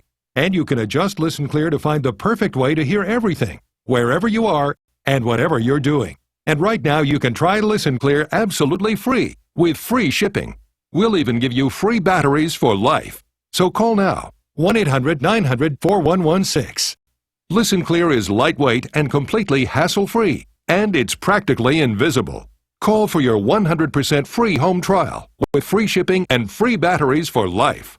For free information, call now, 1-800-900-4116. That's 1-800-900-4116. 1-800-900-4116. You're independent and want to stay that way, but you'd like some friendship and security. Consider Eugene's elegant yet affordable retirement living, Turpentine Terrace. At Turpentine Terrace, friendships grow through activities, the all-day restaurant-style dining, and the warm community environment. The large studio, one-bedroom, and two-bedroom apartments are the best value in Eugene. They have a secure parking garage and are near excellent retail stores. Call for a free tour and lunch, 689-0619. Turpentine Terrace, a tremendous time of life. Spring arrives at the Lane County Home and Garden Show. Discover everything and everyone to create your dream home and yard. Tour our landscaper showcase, Gardens Gone Wild. Shop giant plant sales in the garden market. Dig it with our garden gurus. Learn from master gardeners. Meet trusted contractors. It's so easy with everything and everyone in one place. Don't miss spring's largest garden party. See what's new March 10th through the 13th at the fairgrounds. Admission is free. EugeneHomeshow.com. At this week's show, tour gardens in full bloom. Discover the four-season Grillin' and Chillin' Landscape by Rexia Supply and Landscape Service. Explore Creekside in a Spring Garden by Graham Landscape and Design. Visit the expo halls to tour 80 more exhibits. Enjoy the Sweet Dreams Garden created by Birch's Landscaping Service. Tour the Looking Out My Back Door Garden from Camus Landscape Service. And shop our biggest plant sales ever. It's the Big Spring Show, sponsored by American Family Insurance. EugeneHomeshow.com. Pacific Continental Bank is proud to call the Eugene Springfield area home for more than 40 years.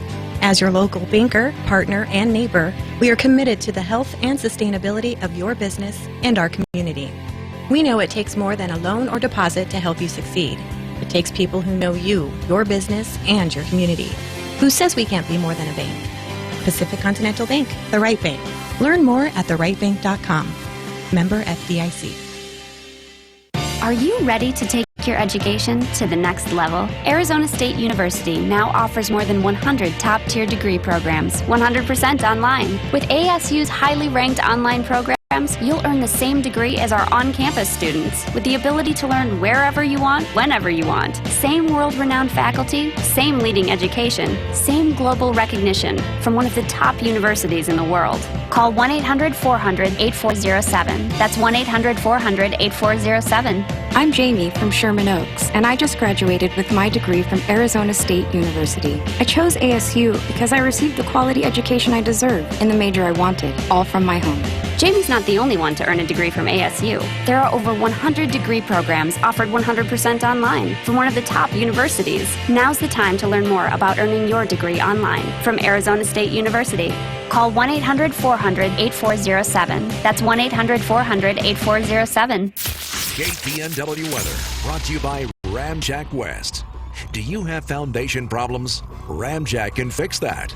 Get your free quote at ramjackwest.com. Starting off your work week with a slight chance of showers this morning, then showers are likely between 11 and 5 this afternoon. Even a chance of thunderstorms today. Daytime highs are in the low 50s with winds coming out of the southwest around 5 to 10 miles an hour. New rainfall amounts between a tenth and a quarter of an inch are possible. Higher amounts are possible in thunderstorms. Tonight, rain chances decrease for mostly cloudy skies, overnight lows in the low 40s. From the NBC 16 First Alert Weather Center, I'm Angelica Carrillo. Mornings are a little different with a wake-up call. You're an embarrassment to nature. Do you know that? Holloway in London. On News Radio 1120 KPNW. 746, we got a granite kitchen makeover. We got new bedding. We got a car that gets great gas mileage. I mean, really, literally, great restaurants, something for everybody. The Spring Radio Auction kicks off 8 o'clock in the morning, Saturday, 1120 KPNW. If you check out KPNW.com, you'll be able to see just about everything that we talk about. To chat about it, our bi-coastal sales manager guru, Jeff Galton. Bill and Rob, how are you guys this morning? You look great.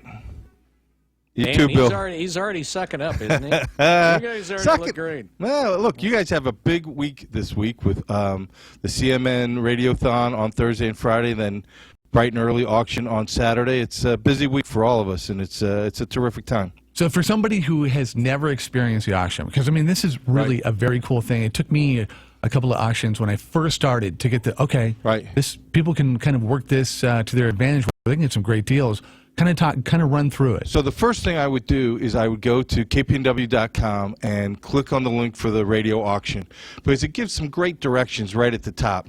It gives you the opportunity to become an auction VIP, so that when you do call in, instead of giving us your name and phone number every time, which takes up time and energy and ends up maybe getting it wrong, you can get a VIP number and say, look, I'd like to bid on the car from Lou Glutz. My bidder number is 626.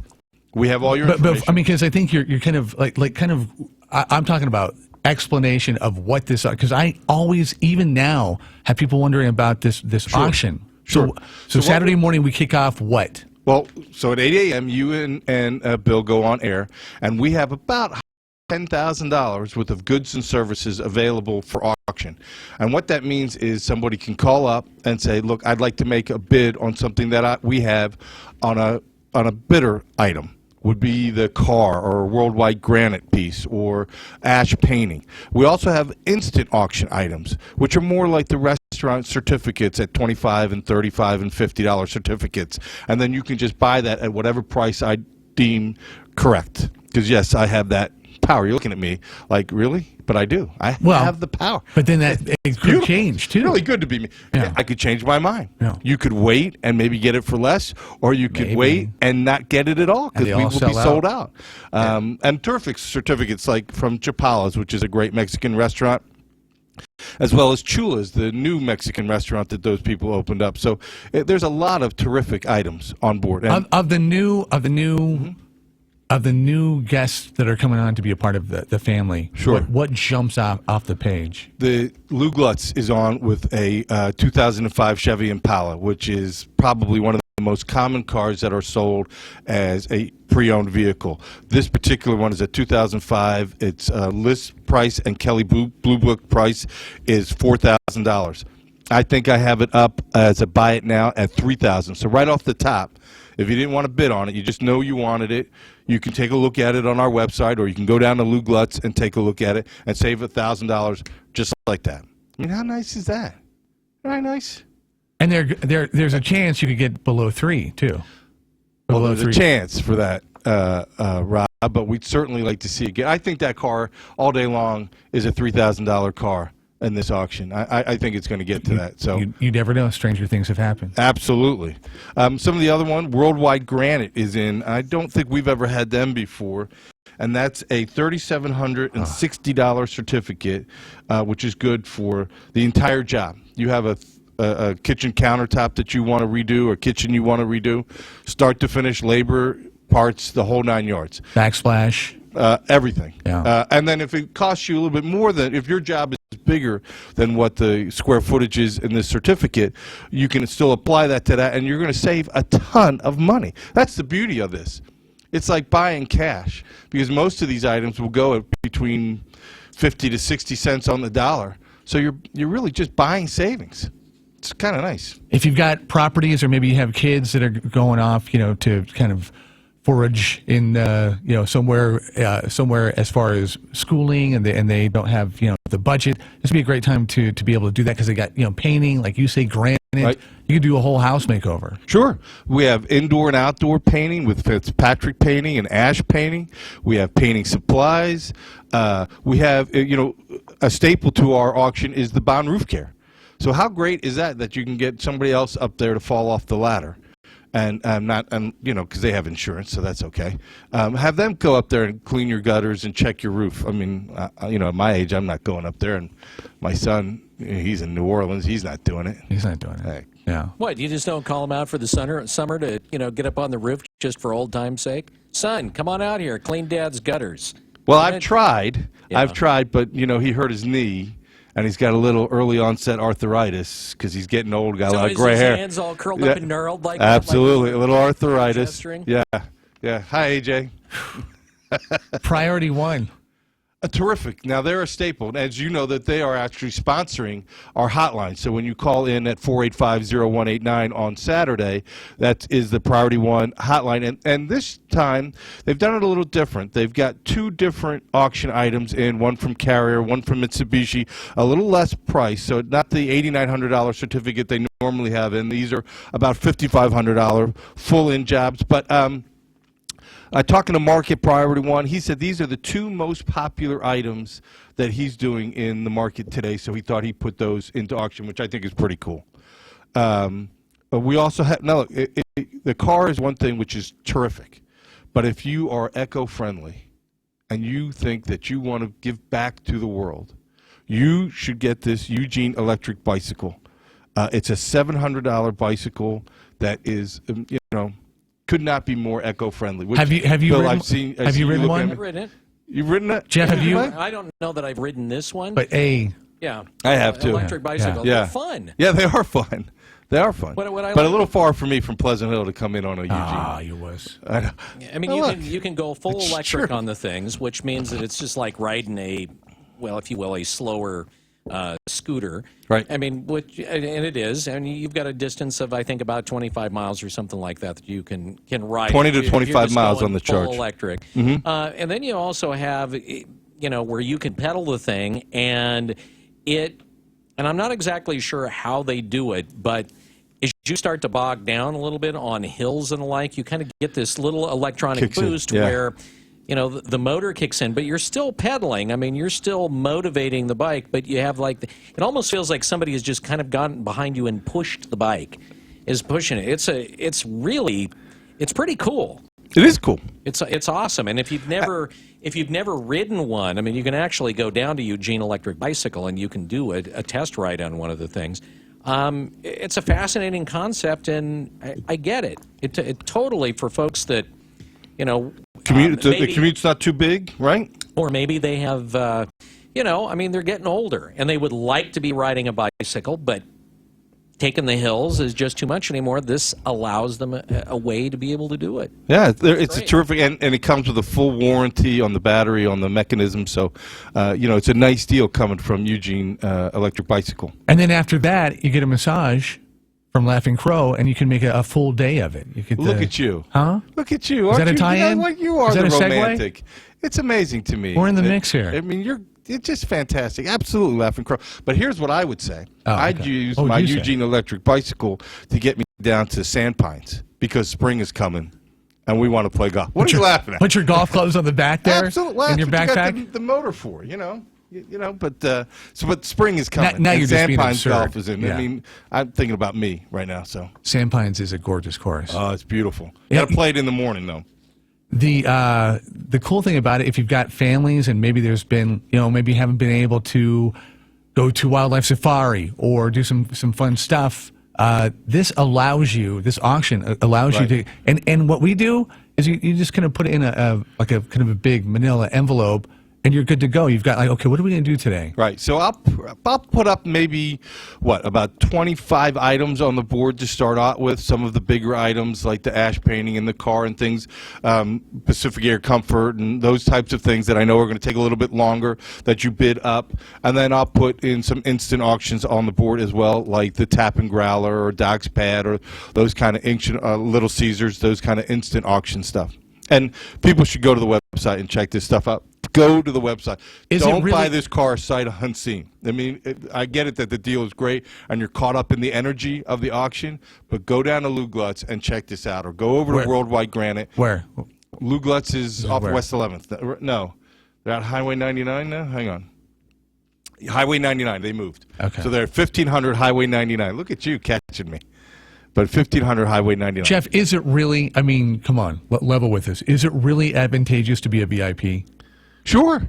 Absolutely. If you get to call in, and I don't have to repeat Jeff Galton, 541-485-1120 over and over and over again, I could just say, hey, I'm bidder number 17. So you don't, if I become a VIP, you don't sell my information anywhere, right? No, we don't. Okay. We don't sell that information, but we do know, Rob, your credit card number. We use that as often as possible. Yeah, you should. You won't be able to use it much. All right. What in closing, what did we miss? I think that the greatest thing about this is that we're able to provide our audiences a terrific savings on great local businesses. No matter what we do, we stand behind it. We're there for you from the start, the middle, and the finish of your project if that's what needs to happen. But if you can save 50, 60, 70 cents on the dollar on items from Tappan Growler or a certificate from Worldwide Granite, it's just a terrific opportunity to save money. All right.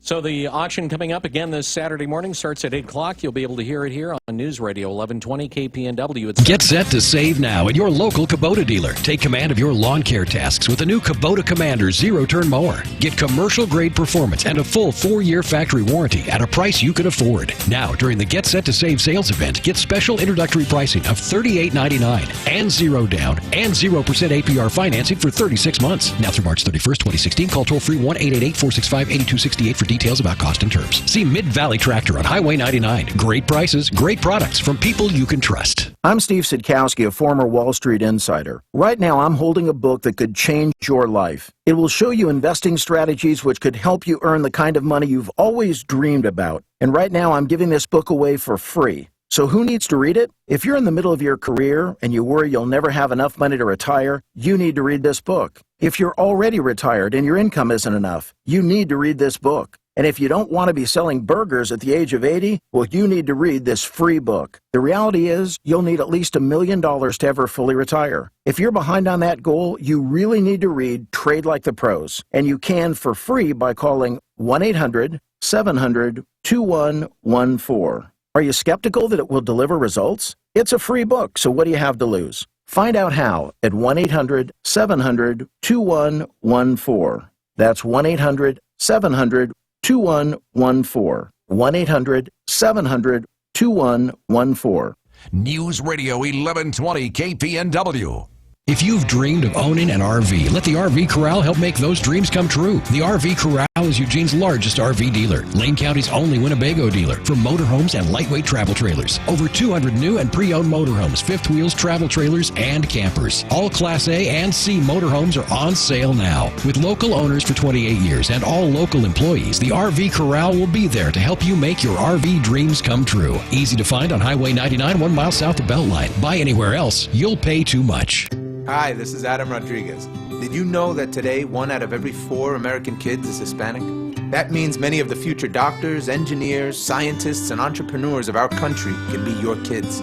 We all know how hard it is for you to send them to college. This is why we want you to know you are not alone. Many support you, and the Hispanic Scholarship Fund helps you prepare, plan, and pay for your kids' college education. Learn more at hsf.net. Brought to you by the Hispanic Scholarship Fund and the Ad Council. News Radio 1120 KPNW, Eugene, Springfield, USA. Fox News Radio. I'm Dave Anthony. Michigan's the next big one. The top prize in tomorrow's presidential contests. Does this country belong to all of us, or does it belong to a handful of billionaires? Bernie Sanders out rallying in Kalamazoo, but he's playing catch-up there. This poll, NBC Wall Street Journal, it shows that Hillary Clinton is beating Sanders right now by 17 points. Why is that important? The Sanders camp keeps telling us that this is a big battleground, a big test for his message. Fox's Ed Henry in Detroit says Hillary Clinton still has a big delegate lead. She's using her edge with African-American voters in the South. Sanders hasn't proven that he can get a more diverse support. Mississippi also voting tomorrow, likely to be a big Clinton victory. Both Sanders and Clinton will be at a town hall meeting on Fox News Channel tonight at 6 p.m. Eastern. John Kasich also out rallying in Michigan. Hillary Clinton in the fall will be bragging about the Clinton economy. You know what the Clinton economy, you know why it happened? Because Republicans got in, cut taxes, balanced budgets, and forced Bill Clinton to go along. Kasich's way back in the Republican race, putting his big hopes on Ohio next week. Donald Trump leads the GOP polls in Michigan, one of 4 states where Republicans vote tomorrow. Apple loses at the Supreme Court. Fox's John Decker live at the White House. The Supreme Court has declined to hear Apple's challenge to an appellate court decision that it conspired with 5 publishers to increase the price of ebooks as a means of competing with Amazon. The court gave no reason for denying Apple's challenge to a June 2015 ruling by the Second U.S. Court of Appeals. The decision means that Apple will now have to pay $450 million as part of a settlement associated with Apple's liability for engaging in a conspiracy that violated federal antitrust laws. Dave? John, a ruling from the Supreme Court, a Louisiana death row inmate wins new life. The court reverses Michael Weary's 2002 conviction ruling. Prosecutors failed to disclose evidence that might have helped his defense. Fox News Radio, fair and balanced. This tip of the week brought to you by Neurospine Institute. Have you heard about Neurospine Institute's movement therapy program? Based upon the traditional Chinese practice of Tai Chi, this therapeutic process can help you achieve a more balanced state of mind and body. Tai Chi is an ancient martial art that can be practiced for a variety of health benefits. It promotes effective healing, improved relaxation, and stronger resistance to illness or injury. Meditation and yoga classes are also available. Visit neurospinellc.org for the current schedule of movement therapy programs. Are you living with chronic pain? The specialists at Neurospine Institute can diagnose the problem and develop a personalized treatment plan to address your symptoms. Their comprehensive services include clinical and surgical procedures, sports medicine, physical therapy, medical imaging, and pain management. Neurospine Institute's medical professionals will work closely with your primary care or referring physician to ensure that you receive the best care and treatment. They serve all of Western Oregon with 2 locations, the main campus in Eugene and their Roseburg clinic. Visit neurospinellc.com today and get your life back. Tunisia's government has closed border crossings with Libya after a deadly terror attack. Fox's Jessica Gallagher live in our Middle East bureau. Dave, Tunisia's government says at least 45 people have been killed after extremists targeted a town near the border with Libya. In a statement, the Interior and Defense Ministry saying it closed 2 border crossings with its neighbor due to the attack.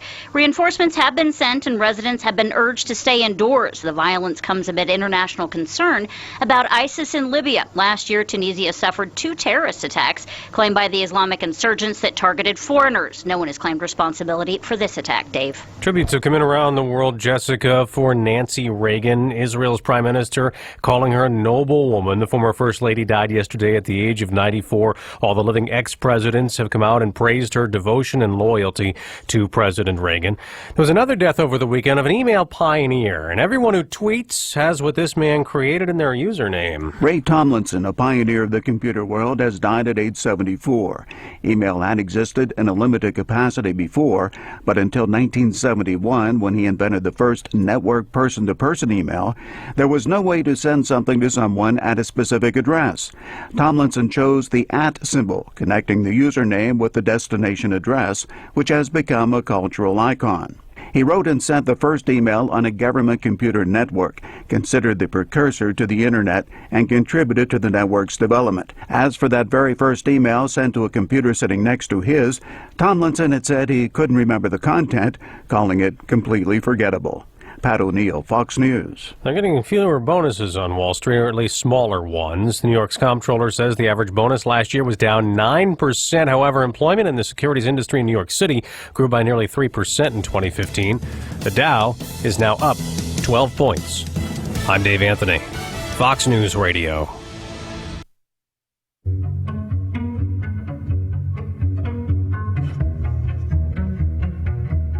News Radio 1120 KPNW. Wake up call, hour number 3, ready to commence for Monday, March 7th.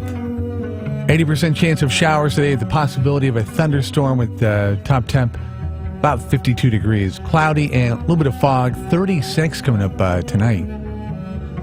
90% chance of rain tomorrow. 48 degrees at 1120 KPNW. So did we get... now that you've had an hour to think about it, get you into one of these cars that drive themselves? Apparently, the Volvo doesn't drive itself. Okay, the one that we were talking about, it doesn't. If you watch the follow-up email, not quite yet, but apparently, I guess it's one of those that has adaptive cruise control and lane departure warning and emergency braking and stuff like that. So I guess that direction. So yeah, I guess the idea is I would drive the thing and then I would purposely try to drive it off the road, or maybe into which could be fun. Well, yeah, it's like, okay, well let's see if I can take it off the road here. What the heck? Take it into a telephone pole, and you're like, right? Oh, look. Really? No responsibility. That works. The professor coming up, the joy of sax. Professor Alan Sachs. If you just listen in the 8 o'clock hour, you might not be familiar with him because we have him in the Sixer. Always good for conversation and dialogue.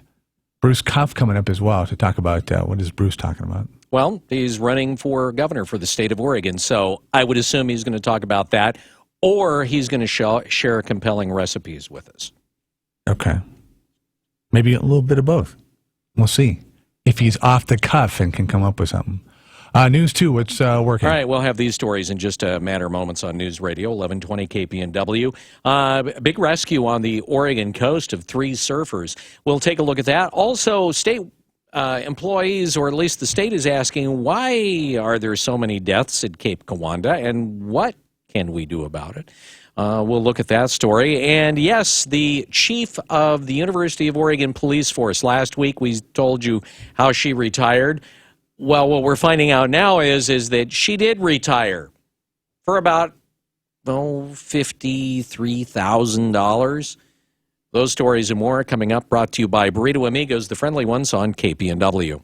Burrito Amigos is a business rule breaker. In business courses, it's taught you can make a product cheap and fast, cheap and good, or good and fast, but you can't have it cheap, fast, and good. Burrito Amigos, therefore, is an outlier. You do get all 3 characteristics in any product at Burrito Amigos. How many burrito places can claim they put real, tender pieces of black Angus beef in their huge burritos and yet sell them for way under $10 and get them to you in just a couple of minutes? Take anything off the menu and it's the same. I'm a new convert to the Burrito Amigos shrimp burritos, and they're like something from what most people would consider to be a fancy sit-down restaurant. You've got to love a business that breaks the rule of 3 and then gives you friendly service as a bonus. That's one of the reasons why I'm one of Burrito Amigos' biggest fans. That, and they use 2 types of bacon in their bacon burritos. That's another business rule. You can't have it cheap, fast, and good with 2 types of bacon. Unless it's Burrito Amigos in Eugene and Springfield. They could be burrito unicorns. Are you ready to take your education to the next level? Arizona State University now offers more than 100 top-tier degree programs, 100% online. With ASU's highly ranked online programs, you'll earn the same degree as our on-campus students, with the ability to learn wherever you want, whenever you want. Same world-renowned faculty, same leading education, same global recognition from one of the top universities in the world. Call 1-800-400-8407. That's 1-800-400-8407. I'm Jamie from Sherman Oaks, and I just graduated with my degree from Arizona State University. I chose ASU because I received the quality education I deserve in the major I wanted, all from my home. Jamie's not the only one to earn a degree from ASU. There are over 100 degree programs offered 100% online from one of the top universities. Now's the time to learn more about earning your degree online from Arizona State University. Call 1-800-400-8407. That's 1-800-400-8407. Today's top stories. In depth. This is the Wake Up Call on News Radio 1120 KPNW. Good morning. This look at the news brought to you by Burrito Amigos, the friendly ones, featuring great breakfast burritos and fresh brewed locally roasted coffee for a tasty start to your morning. Here's what's going on. University of Oregon has paid its police chief $53,000 to leave the job with 4 months left on her annual contract. Officials say her retaliation against an officer who spoke out against department bias and mismanagement helped cost the university, to date, $1.5 million in damages in legal bills in a whistleblower lawsuit. Carolyn McDermott left days before a federal judge reconfirmed a $755,000 jury award against her and her department in a whistleblower case. The jury's decision indicated that They believe she retaliated unlawfully against an employee who complained about her leadership, then lied about it on the witness stand. McDermott made $139,000 a year. University spokesman Tobin Klinger declined to say why McDermott's bosses wanted her gone so badly that they were willing to pay her $53,000 to leave. Klinger disclosed the payment in a response to a public records request from the Oregonian. Both McDermott and Klinger characterized her departure as a retirement. Hand out or get out. The Springfield City Council is getting closer to banning side-of-the-road panhandling. The council will listen to testimony tonight on a potential ordinance that would prohibit handing money or other items out of a car while it's on a roadway within the Springfield city limits. The ordinance would fine drivers $50 per violation. Motorists could still give panhandlers money if their car is legally parked, but giving while stopped at a light, a stop sign, or any public right-of-way would be illegal. Councilors are not expected to vote on the issue after tonight's hearing until later on. A Eugene man is in jail on burglary and auto theft charges in Lynn County. Flavio Rentera Robledo was arrested while trying to steal clothes from a Lebanon Walmart store. Now, Lynn County Sheriff's investigators say that Robledo was a busy guy Saturday afternoon. First, they claim he stole a vehicle from Deaver Connor Road outside of Salem. Then he crashed that vehicle in a field in Albany. From there, he decided he needed more transportation, so he tried to steal a truck from a garage on Harnish Drive. When that failed, he kicked open the back door to that house where the homeowner confronted him. Police say he fled, and he stole a car from a nearby shop while wearing only shoes and underwear. From there, Robledo ended up at Walmart, still in his underwear, running around the store looking for clothes. He was then arrested on a number of felony counts. He's now wearing pants. A woman has come forward to say she was assaulted 15 years ago by a former Eugene police officer who's now in prison. The alleged victim did not identify Roger Magana by name, but described his appearance and conduct, leading officials to believe Magana was the assailant. Magana is serving a 94-year prison sentence for multiple sexual counts against women during that same period of time of the most recent accusation. A Marion County Sheriff's deputy reported the allegation to the Eugene police auditor in October. The case was completed and closed last month. The alleged victim is an inmate of the Marion County Jail. She disclosed the sexual assault during an in-custody sexual assault notification interview, which is part of the jail's book-in process. The Coast Guard was called to rescue 3 surfers who got into trouble near Devil's Punch Bowl over the weekend.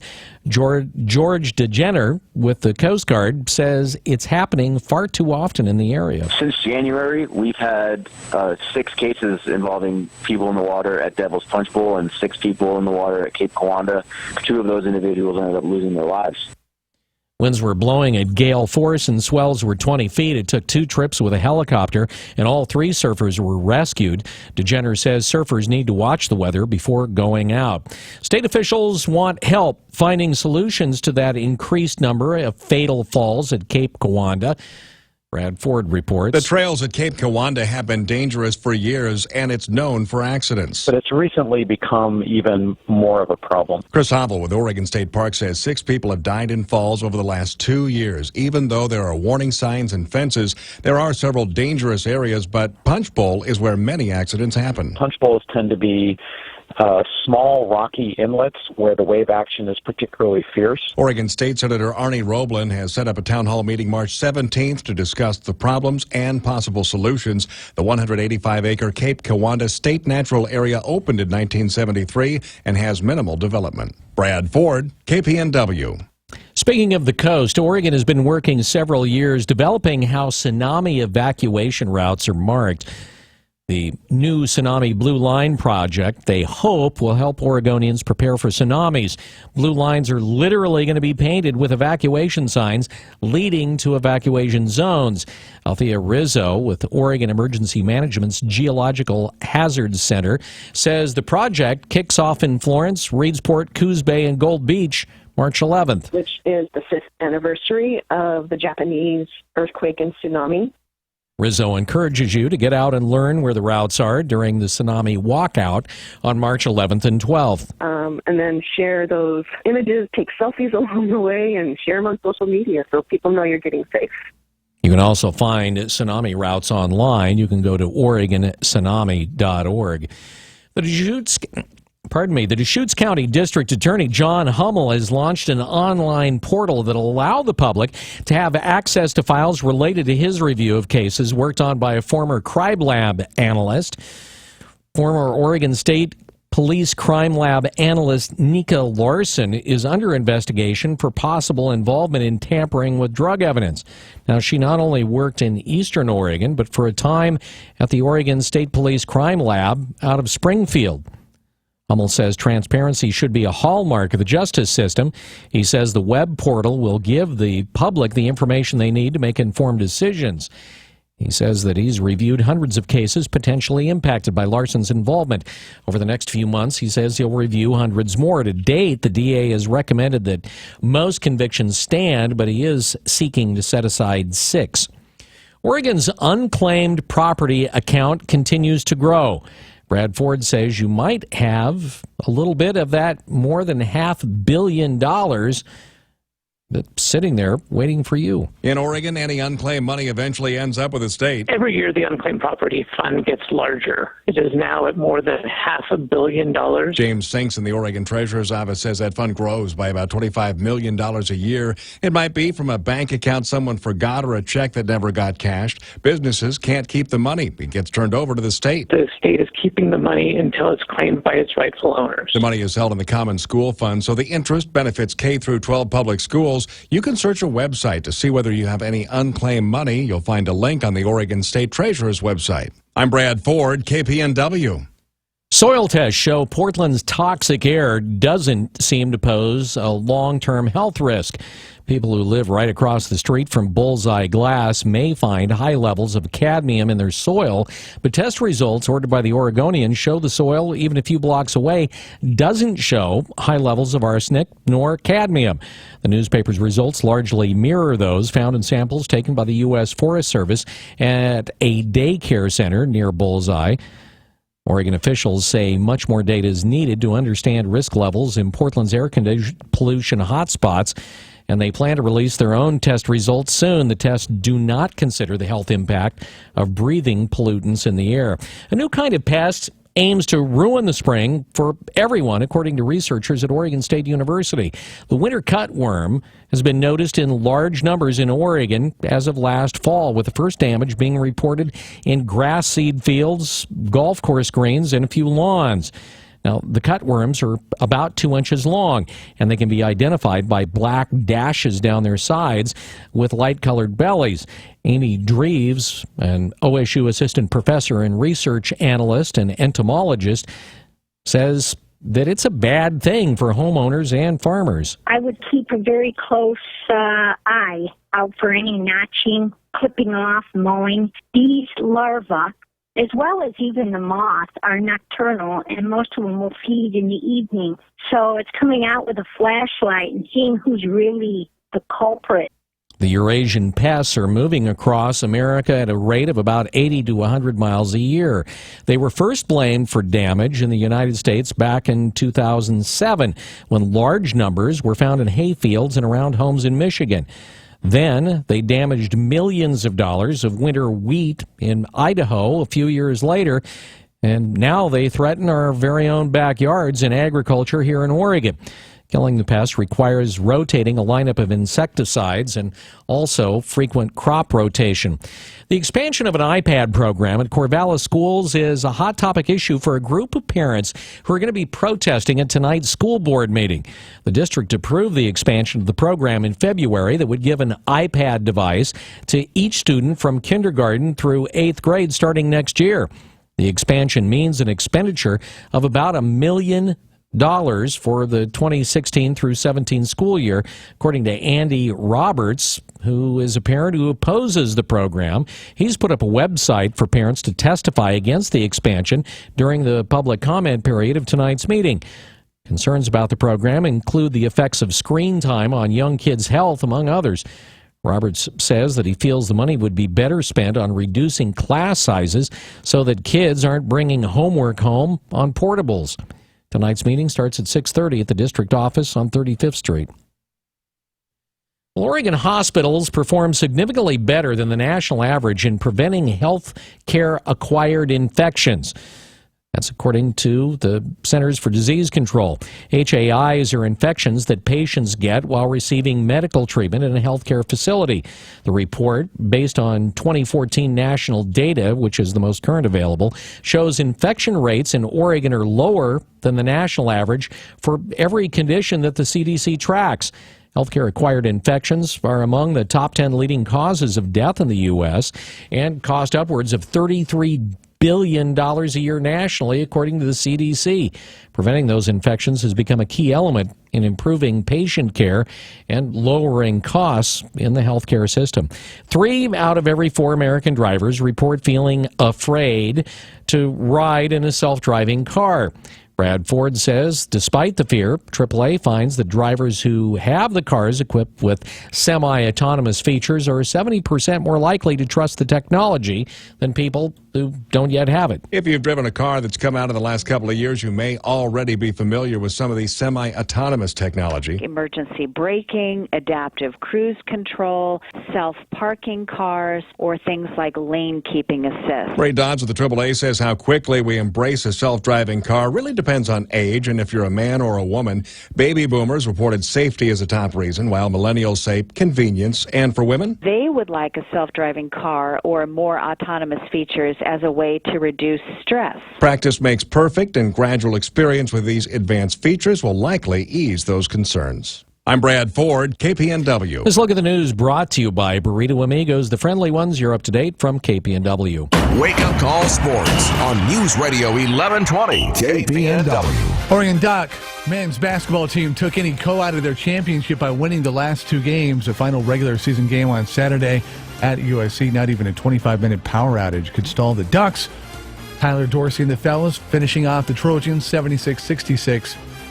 Freshman Tyler Dorsey led the charge with 19 points. Ducks got the win without the MVP candidate performance of Dylan Brooks, who was saddled early with 2 quick fouls, played only 7 minutes in the first half. Congratulations on the regular season title outright. They get to kick off the Pac-12 tournament, not playing as the number 1 seed in Vegas. Pac-12 women, Oregon State weathered a comeback attempt by a determined UCLA squad to take the game 69-57 and got their Pac-12 tournament title in hand. Midway through the third period, Ruth Hamblin became the Pac-12's all-time leading block shots leader to go along with the school record 20 rebounds. NBA, the Portland Trailblazers were in Auburn Hills and would like probably to forget the night. They got run out of town by the Pistons. Blazers taking it on the nose, 123-103. Road has not been hospitable. They've lost the last 3 in a row after winning 14 of the last 16. Golden State lost to the LA Lakers, 112-95, shooting a measly 13% from the three-point line, handing the reigning NBA champs only their 6th loss. Oregon baseball team won 2 of 3 from UC Santa Barbara, winning the third game 3-1. Ducks softball are perfect at the Alexis Park Resort Classic in Vegas. And after 18 seasons in the NFL, number 18 has decided to hang it up. 5-time MVP Peyton Manning goes out on a winning note and a Super Bowl title, the second with 2 different teams. No one ever did that before.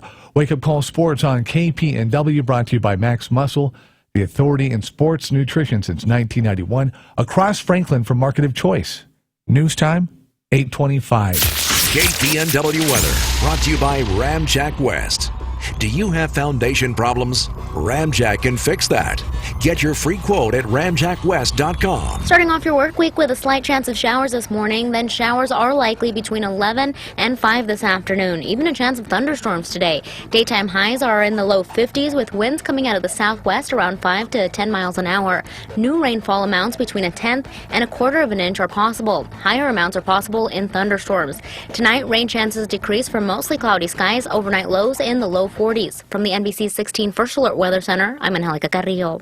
Jim Olson with Olson's Auto Glass. I'm the third generation to run the business. Started in 1938 by my grandfather, E. Olson. What defines us, separates us, is I think the quality of our work. We strive for excellence in every car we do. We try to use the best quality products available. Cars, trucks, SUVs, all that sort of thing. We can do the glass in all of them. That's our main focus, is auto glass and safety of the vehicle. Our website is olsonsautoglass.com. Our address is 2041 West 7th Avenue. Phone number is 541-342-7773. This winter, we received more rainfall than in the past 75 years. Severe weather can cause damage to your home's foundation. Ramjack can fix that. Get your free in-home evaluation at ramjackwest.com. CCB 146906. I'm Jeremy. And I'm Chris with Home Comfort. When we say the one to call, the one means no matter what the problem. From security lighting, generator systems, panel changeouts, service upgrades, with technicians available 24/7. Or HVAC, from routine cleanings to breakdowns. Home Comfort's an independent American Standard heating and air conditioning dealer. So our highly skilled technicians will ready your house for any season. Make one call to 541-345-2838. Home Comfort, the one to call.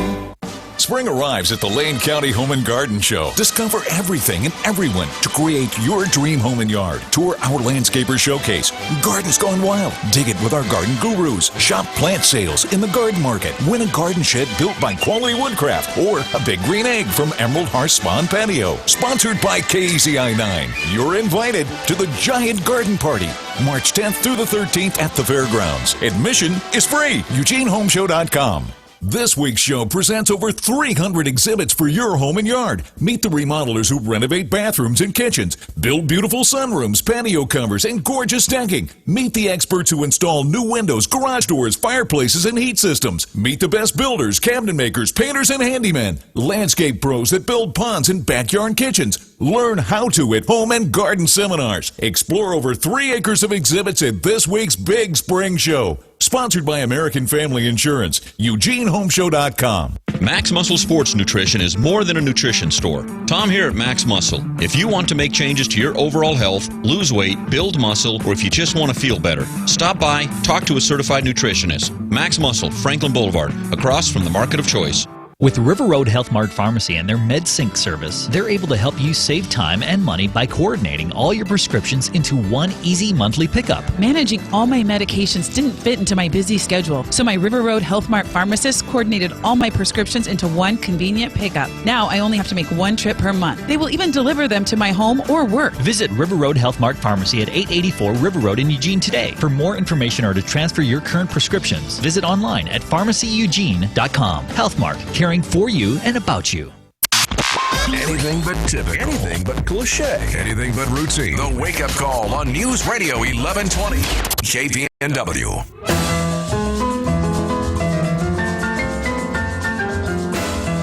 News Radio 1120 KPNW. It is 8:28. Well, we are now officially into it nationwide. We've been watching, of course, the primaries rolling out in the presidential race, but things really starting to get underway right now on the statewide races. Joining us on the wake-up call this morning, he is running for one of those statewide offices. As a matter of fact, he's running for the top statewide office. It is Bruce Cuff. He joins us on the wake-up call this morning. Bruce Cuff is a Republican who would like the chance to run against current sitting Governor Kate Brown, who actually ended up inheriting the seat after, of course, John Kitzhaber resigned. Bruce, thanks for joining us on the wake-up call this morning. We appreciate it. Good morning. Thanks. All right. Thanks for having me. It is our pleasure. So tell us a little bit about yourself. What is it you do, and kind of where did you come from? Well, I currently am a real estate agent in the Salem market. I live in a little town called Mahama, about 25 miles east of Salem. And I grew up in the Brooks area and went to Brooks Grade School, Jervis High School. My dad was a barber in the Hayesville, Brooks area for about 43 years. So I learned a lot of common sense solutions to what could fix the state sitting in that barber shop and, listening to the farmers and business people speak. So I spent a couple years at Oregon State. Went in the Army for a few years and graduated from Willamette University after I got out with a degree in political science, and worked for a tire company in Salem for about 15 years, and then I went into real estate. So here I am. I'm ready to run for governor. So did you know at the time that you were going after that political science degree at Willamette University that eventually you were going to be running for some sort of office? I mean, at the time, did you think, yeah, I want to be, one of those guys or gals? Yep, you bet. And that's the whole purpose I went to school for. I was debating whether to go to law school after that, but I had 2 little kids at home, and I'd already been working full time, going to school full time for like 2.5 years after I got out of the Army, and I decided, I don't really want to go to law school. I just went to work for the tire company I was working for and worked there 15 years as their purchaser, and the last 5 years I was their commercial sales manager at Superior Tire Service in Salem here. So, but yeah, I knew at the time, that's one of the reasons I went into real estate. When I turned 40 years old, I went into real estate 15 years ago just so I could do this eventually. And I've been involved in the political process. I was on the board of property tax appeals for 5 years for Marion County as a realtor. I knew values, and I could help, folks coming with their appeals of their property taxes. I served from about 2009 to 2013, 5 years on that board. So I've been involved. All right. So you knew that you wanted to do this. What was the final inspiration that made you decide, okay, now is my time to do this as opposed to 5 years ago or 5 years from now? Well, I think what really kicked it off was when John Kitzhopper got elected for his 3rd term. That just made me angry. And well, why? I mean, that's something that is allowable under the state constitution. I know, but I'm just saying, it is allowable, but just the fact that Oregonians had made a choice. I viewed it as they kind of settled, and we didn't really have a good candidate on the Republican side running, and there was a conservative. We've always seemed to run folks that are toward the middle, and we keep losing. So that's why I eventually decided to run. I said, I'm a conservative candidate, and I believe a conservative can win in Oregon. Bruce Cuff joining us on the Wake Up Call this morning. What leads you to believe that a conservative can win in Oregon, a state that, for a while people considered to be purple, and now at least most political analysts consider to be very red, or very blue? Well, I think if you look at what's happening right now, I mean, we've never had a governor's race on the presidential year, and because of Kitzhopper's resignation, we have an opportunity to elect a governor on the very year that we're electing our presidential candidates. And I see a conservative wave coming across this country and sweeping into Oregon. And then everything that happened over in Harney County has just woke people up to the fact that, you know what, maybe the federal government is operating outside of their constitutional limits here, and we need to have a conservative in office that can actually fix that. Do you think that message, I mean, you live in Mahama, you're up there not terribly far from the Portland area. Do you think that message, though, really resonates with folks in Portland that, and this is going to seem like an overgeneralization, but I'll say it anyway, who have a tendency to be really self-interested and don't see all that much outside of the city limits? Well, I think it does. I think there's enough folks within the Portland community that, are conservative or Second Amendment supporters. I mean, this legislature has constantly gone after their guns. The minimum wage hike that recently occurred is going to affect all small business people. The current governor, she's toyed with the idea, and the unions are backing a 250% increase on business taxes coming up, some kind of initiative on the ballot. So, I mean, they're doing all the wrong things as far as what's going to help Oregon out. We need jobs in Oregon, and everything they're doing is hurting our business climate. So, yeah, I mean, that coupled with what happened over in Harney County and the fact that we need to get control of our state lands back from federal control, those two messages really resonate. Plus, the school system needs to be fixed. We need school choice in Oregon. All right. One of the things that you just mentioned had to do with jobs. Latest jobs report out in January showed that jobs continue to, or the unemployment rate continues to go down in Oregon at a fairly fast pace. And job creation seems to be, at least at this point, picking up in Oregon. How do you make that argument? Because you know darn good and well that Kate Brown and the Democratic Party is going to be saying, hey, look, the job rate, you look at the unemployment rate, you look at the creation of jobs, et cetera, we're just booming here. How do you make the argument then to Oregonians that see the headlines, hear the sound bites, and say, no, we need more jobs and what we're doing right now isn't the right way?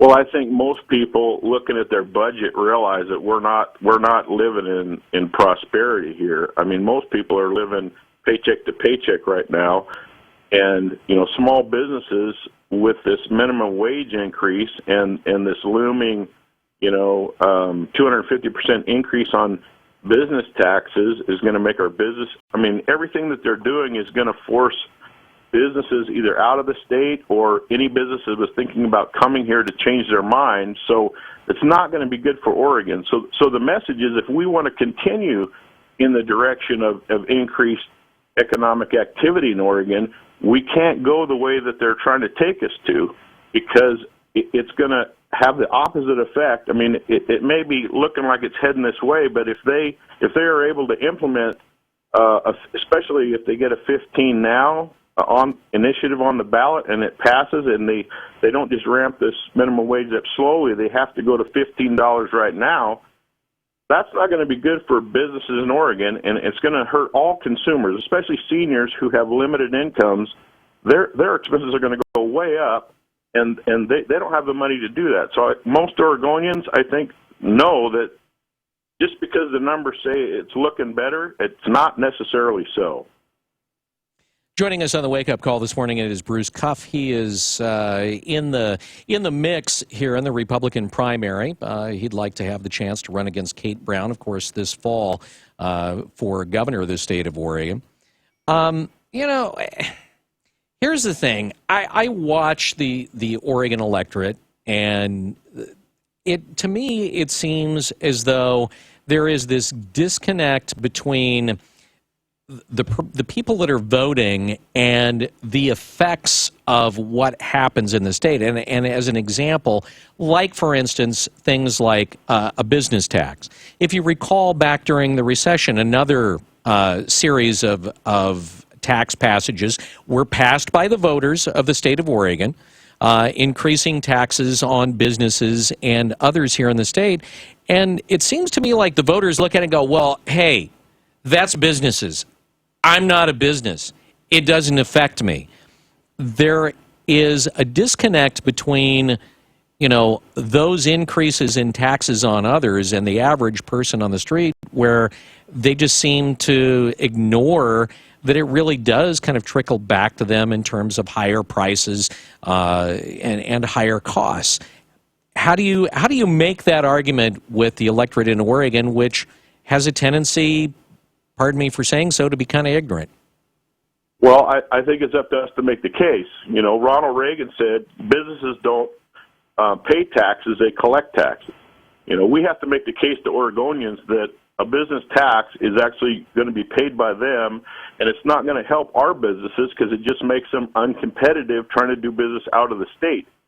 And I think the last time that the Measure 66 and 67 passed, that's the ones you're referring to, there was a lot of people that bought into the idea that it wasn't going to affect jobs. And when I was on the Board of Property Tax Appeals, I had assessors tell me they really didn't believe it was going to affect jobs, but yet once that passed, they saw the construction industry basically shut down because these guys had to come up with $30,000 in taxes because it got backdated to January, and so they had to lay their crews off to sell some property so they could actually pay the tax. So I think there's a lot of people that are connected to the industry that know if we do that again, we're going to just kill jobs. And this time, I think they're going to listen. Do you think that the business community is finally going to actually get involved in the process against these particular taxes? I look at the minimum wage, and they were complicit in many ways in this minimum wage increase, in their bargaining and so on and so forth for this slower rate of increase, but still they didn't come out against it the way that I think a lot of small business people would have liked them to do. Are they going to get fired up for this finally, or are they going to sit back and be complicit in the process? Well, the way I look at it is the way they sold it to business is, hey, we're looking down the barrel at $15 now going on the initiative. Let's get a compromise in place. And I think that was a mistake for them to make. But the way that I would like to get the business folks involved is as governor, I want to get rid currently of the current business taxes that we collect, $1 billion that we collect every 2 years that businesses pay. I want to eliminate those as governor. So I want to get them involved in the race and say, look, you elect Bruce Cuff as a conservative for governor, that $1 billion in business taxes is going to go away to make you more competitive.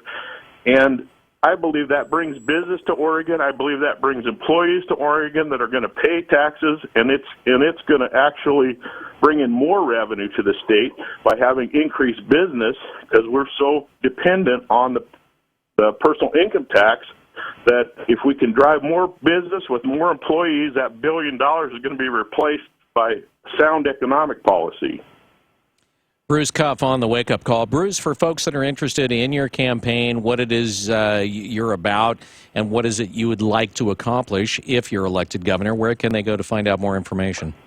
Well, I've got a Facebook page, Bruce Cuff, and I've got a Facebook page, Bruce Cuff for Governor of Oregon.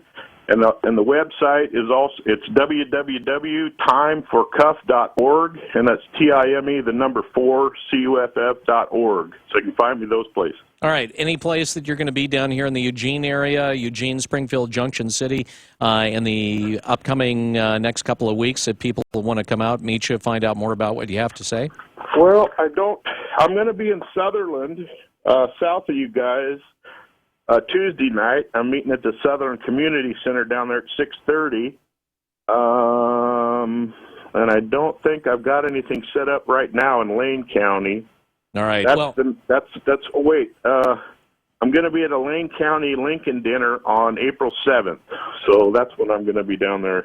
All right. Good deal. Well, Bruce, thanks for joining us on the Wake Up Call this morning. Good luck with the campaign, and we'll talk to you again.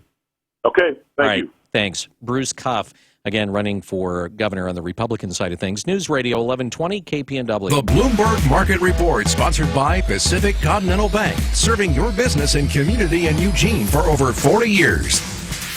This is a Bloomberg Market Minute. Stocks are pairing earlier, deeper declines. Commodity shares rising along with the price of oil.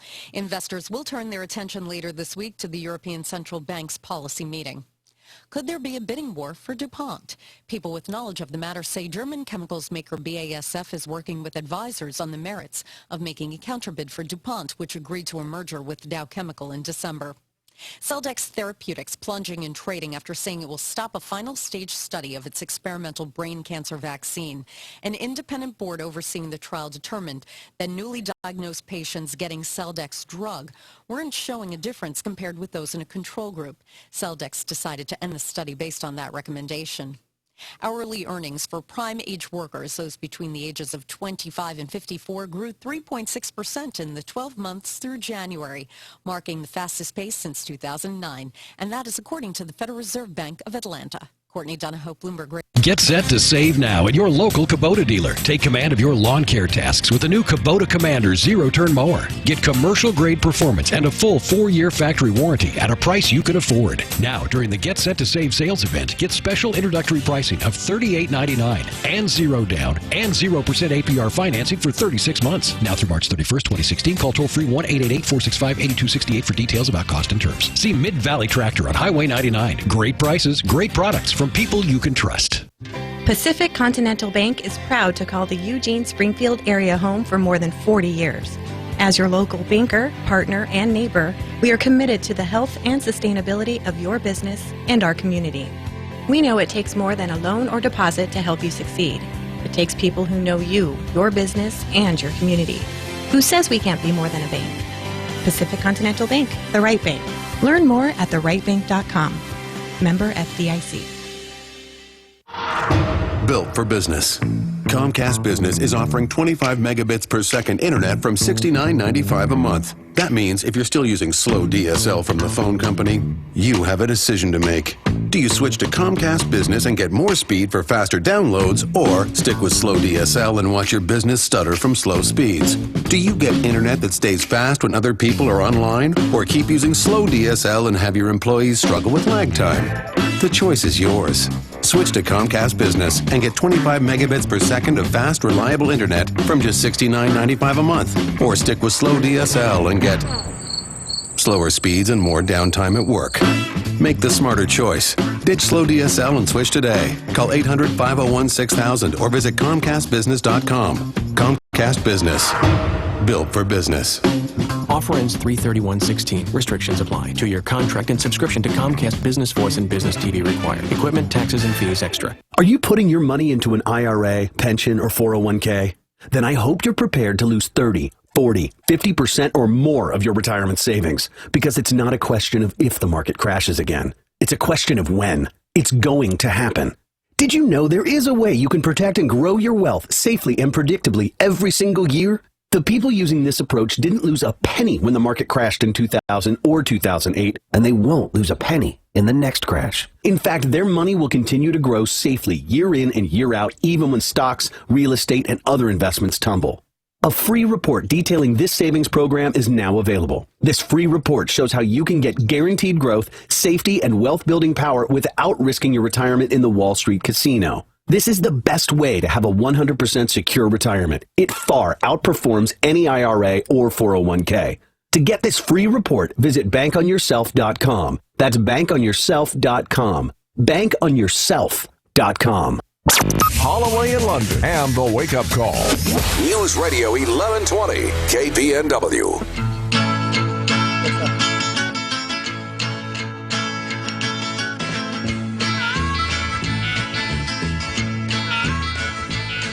News Radio 1120 KPNW, 8:48. Remaining minutes of the show. Joining us to talk about all things political, in particular the presidential race, it's none other than Alan Sachs. He is at the University of Texas at Arlington. He's a political science professor there. And so the legislature is making you what? The official, unofficial political scientist of the state of Texas, right? That's right. And I have an official, they're going to give me an official declaration in a couple of weeks after our spring break in front of my class, and I will accept the honor in a very humble way. And then are you going to go out and have a scotch? Absolutely. If you knew what I look like, I don't drink, I don't smoke, I don't dance. I'm about 5 feet 3 inches and shrinking, and that's pretty soon I'll be as big as a salt and pepper shaker, and that's about it. Wow.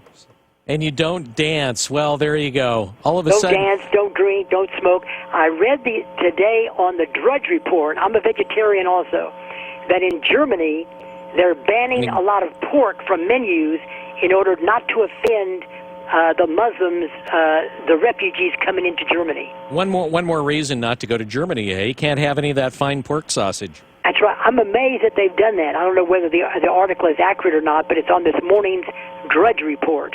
All right. So let's talk a little bit about some of the actions and activities over the weekend. During the Democratic debate, actually, they seem to get just a little bit more aggressive with each other than they had in the past, or at least Bernie Sanders seemed to get just a little bit more pointed in his attacks directed towards Hillary than we've seen in the past. Is he finally manning up, and is he finally realizing that if he doesn't, he's definitely going to lose? Well, it was interesting. You're absolutely correct. Last night, Bernie Sanders really got feisty with Hillary Clinton, and especially over issues like the loss of jobs and through various trade policies that the Clinton administration fostered during the 1990s, primarily, I think, NAFTA, but also claiming that Hillary Clinton backed those proposals and she's responsible for the loss of jobs. She, of course, replied, not true. More jobs have been created in the 1990s and so forth. It was a pretty feisty debate, but the one big issue that was not addressed that should have been last night was emails with Hillary Clinton. At the very end, Anderson Cooper, who moderated the debate, asked one question of Mrs. Clinton in regard to emails. She did not even answer it and then went off in a different direction. It may come up tonight. There's going to be a town hall meeting, not a debate, a town hall meeting on Fox, on Fox tonight. And it should be very interesting to see. I think it's from Detroit. And it should be interesting to see if that issue comes up again. That's the number one issue. At least it should be. And yet it is hardly addressed, at least in these Democratic debates. Well, I mean, Sanders has said early on that he's tired of hearing about her emails. Yeah, which is ridiculous for him to say that. That's right.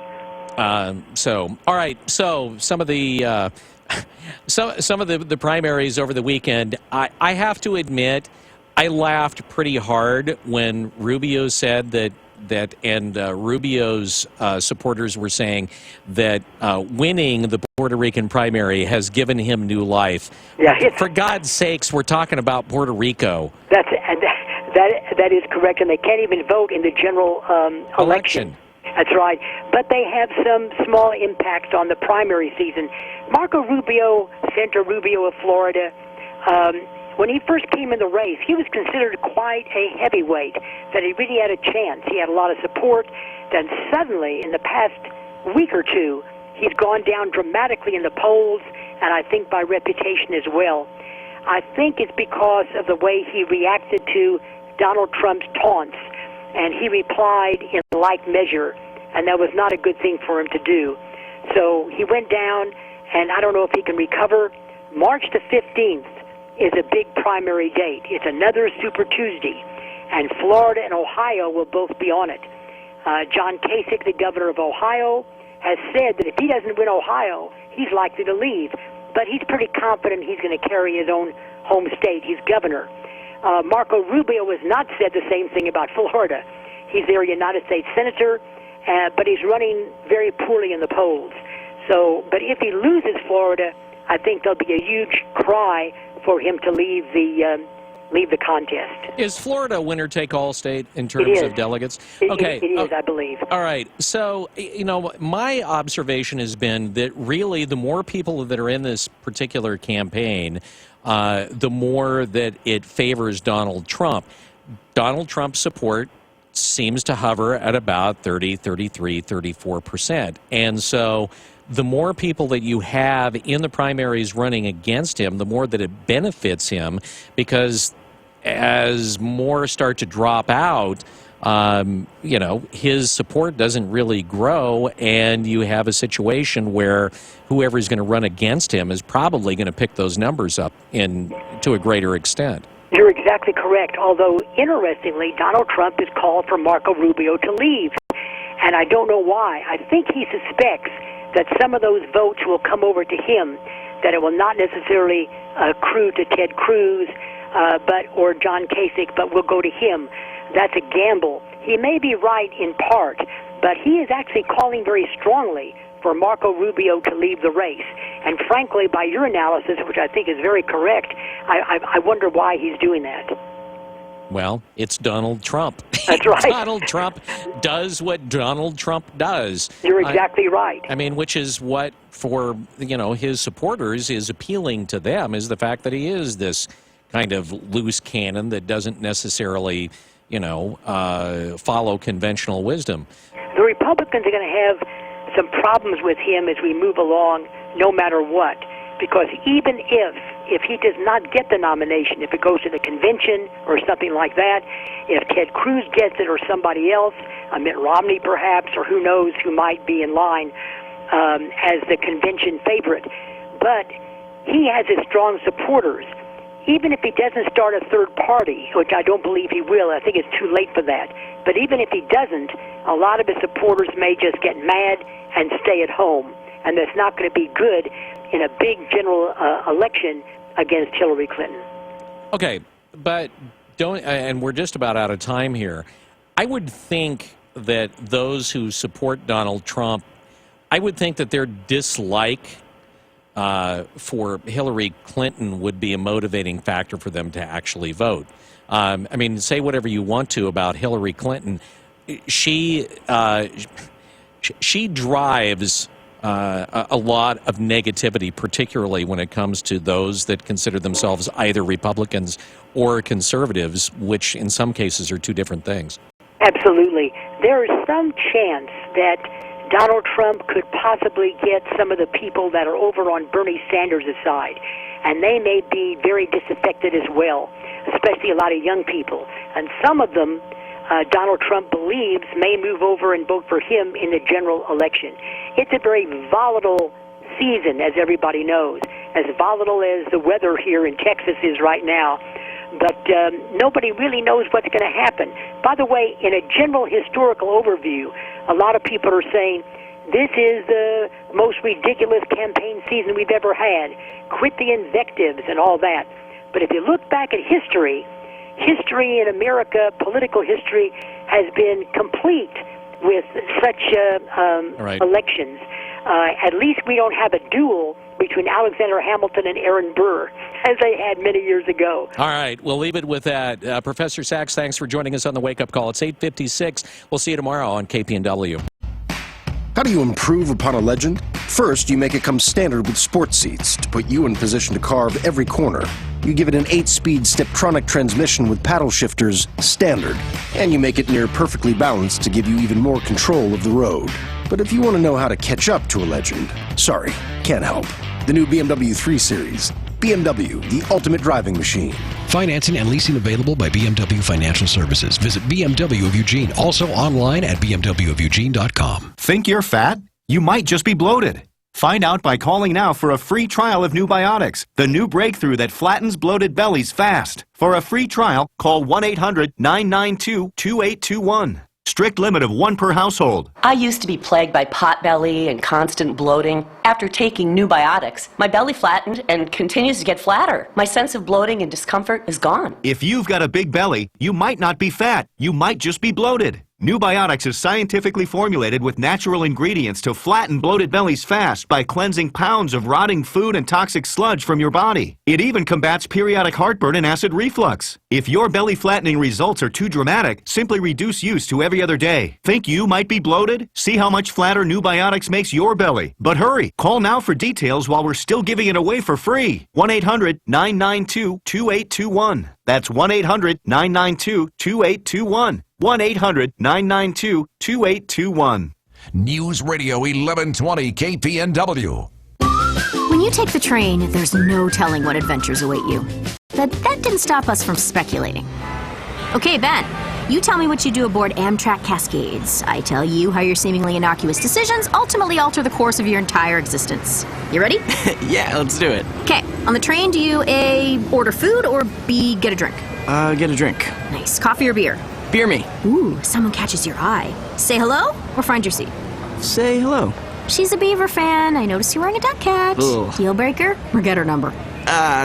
Yeah, sure, get her number. You get her digits. After 6 months of dating, you adopt a rescue dog and you name her Pork Chop. And 4 months later, you propose on the jumbo screen at the Civil War. She spills her drink on you. Boo. But says yes. Yay. Whoa. Yeah, want to know your kids' names? Amtrak Cascades. See what happens from Eugene to Portland for less than $20 one way. Start your adventure at Amtrak.com/see what happens. Restrictions may apply. You don't need to get a second job as a stuntman to save money. We need a new stuntman! You just need feedthepig.org. Don't get left behind. Get tips and tools at feedthepig.org. Brought to you by the American Institute of CPAs and the Ad Council. We report, you decide. This is News Radio 1120 KPNW, Eugene, Springfield, USA. Fox News Radio, I'm Dave Anthony. He's hoping Michigan Democrats help him burn turn, Hillary Clinton. Our campaign is doing something very different that other campaigns are doing.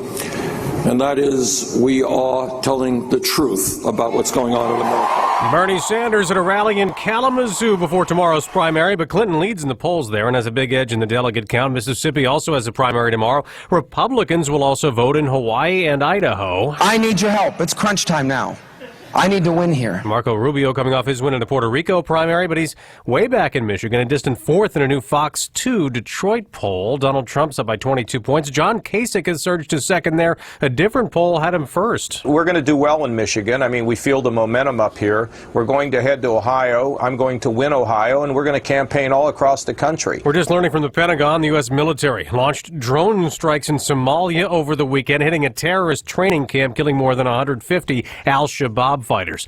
The Supreme Court rules in favor of a lesbian mother in Alabama and injects a condemned Louisiana man with new life. Fox's John Decker details the decisions live from Washington. Without scheduling the case for oral arguments, the Supreme Court overturned an Alabama Supreme Court ruling that said the state should not recognize a lesbian mother's adoption of 3 children in neighboring Georgia. The Supreme Court said the Alabama High Court's decision ignored long-standing precedent that state courts must recognize legitimate rulings by courts in other states. Separately, the Supreme Court reversed the 2002 murder conviction of a Louisiana death row inmate named Michael Weary after ruling that prosecutors failed to disclose evidence that could have helped his defense. Dave? John, the White House has ordered flags at half-staff in honor of Nancy Reagan from the White House to federal buildings and embassies and military posts to mark a respect for the former First Lady who died at age 94. Fox News Radio, fair and balanced.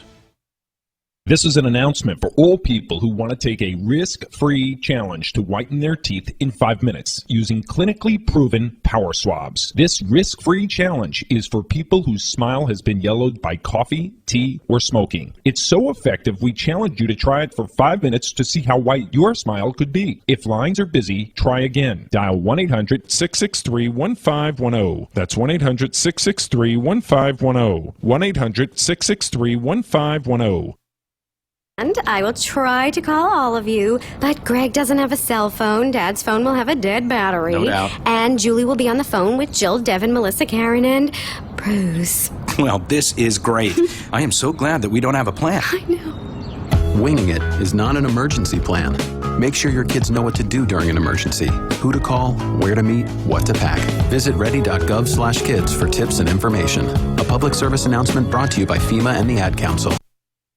Are you dying to get away from it all? Well, stop by Three Rivers Casino Resort because we can make your getaway dreams a reality. Now through April 16th, you can earn entries to win a dream vacation in our Choose Your Cruise giveaway. Cruise winners will be drawn every hour from 3 p.m. to 6 p.m. on Saturday, April 16th. And while you try for one cruise, we have another cruise coming your way. That's right, this March at Three Rivers Casino Resort, we will be hosting the world-famous 70s and 80s pop rock phenomenon, Pablo Cruz. They'll be playing their greatest hits in Florence, March 25th and March 26th. Tickets are $19.99 and $24.99, and they're going fast. So reserve your seats now. Visit threeriverscasino.com for more details. We're in cruise control at Three Rivers Casino Resort because things are luckier here. Teresa Carrier from Carrier RV Service in Eugene talks about pre-purchase inspections. If you're looking to buy an RV, we always tell everybody to make sure that you have someone inspect it before you buy it. That's from a private party or a dealer. We save the consumer money by inspecting the RV before they buy it, because sometimes we'll advise them not to buy it. Visit their website at carrierandsons.com or stop by 99 and Airport Road, we're the second driveway on the right. Carrier RV Service and Repair Center is all about satisfied customers. From the Fox Sports Studios in Los Angeles, here's Deb Carson. Have have a plethora of NFL news today. The Redskins have released former number 2 overall pick Robert Griffin III. Washington was apparently unable to swing a trade for the quarterback. RG3 would have been due $16 million for 2016. 7-time Pro Bowl guard Logan Mankins announced his retirement after 11 NFL seasons. He was a first-round pick of the Patriots back in 2005. Spent 9 seasons with New England before landing with the Buccaneers the past 2 seasons. And, of course, future Hall of Famer Peyton Manning will announce his retirement at a press conference at 1 Eastern this afternoon. The 5-time MVP is retiring after 18 NFL seasons, 2 Super Bowl championships, and dozens of passing records. Former Chicago Bears and Tampa Bay Buccaneers head coach Lovie Smith headed back to college. The University of Illinois announced the hiring of Smith as the next head coach of the Illini. You're independent and want to stay that way, but you'd like some friendship and security.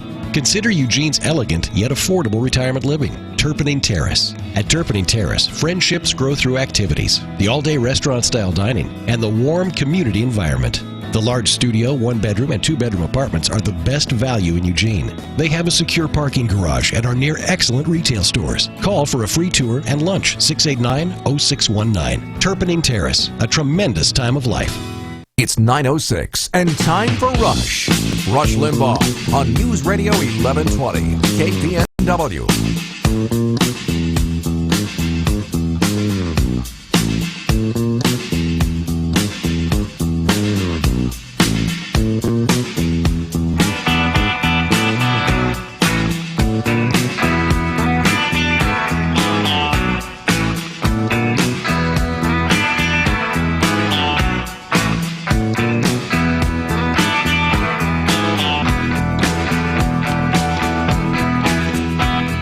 And now, filling in for Rush Limbaugh, ladies and gentlemen, Mark Stein. Yes, America's anchorman is away, and this is your undocumented anchorman, Mark Stein, sitting in.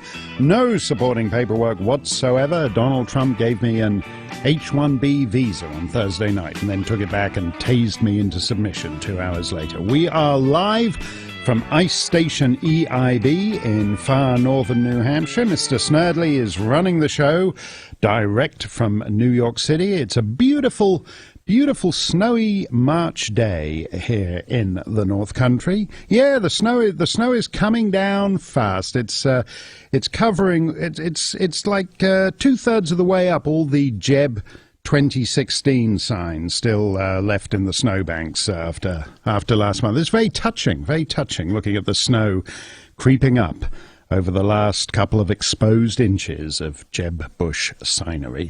Rush is out today fulfilling an annual charity commitment. He's extremely generous like that and a man of honor.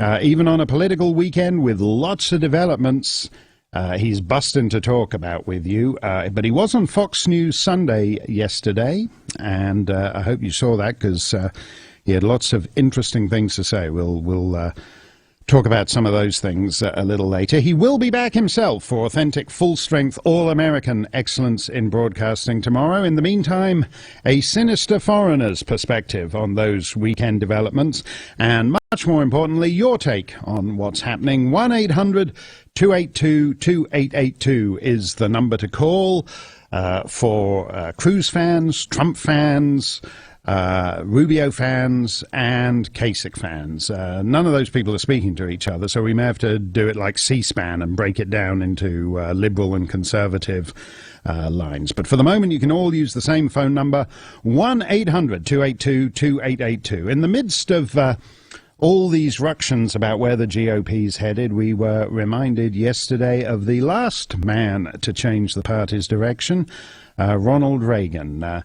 Nancy Reagan died yesterday at the grand age of 94. She was a gracious and elegant First Lady, and her husband's rocked for over half a century. She adored him and he adored her. And when they were out together, they held hands like teenagers. And when they weren't together, when affairs of state kept them apart for a day or two, he felt her absence keenly. When you talk to Reagan insiders, almost all of them agree that the president was something of a loner. He wasn't a big buddy guy, and the showbiz pals, all the Bob Hopes and Frank Sinatras, were more her set. He was a man who was at ease by himself, he was comfortable by himself, and really the one person, the only person he ever needed was Nancy.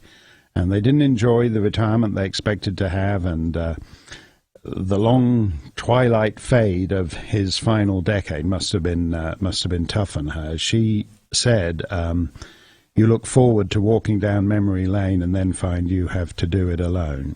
And so she did, with grace and dignity. A long life, well lived, and she is in a better place with the man she loved.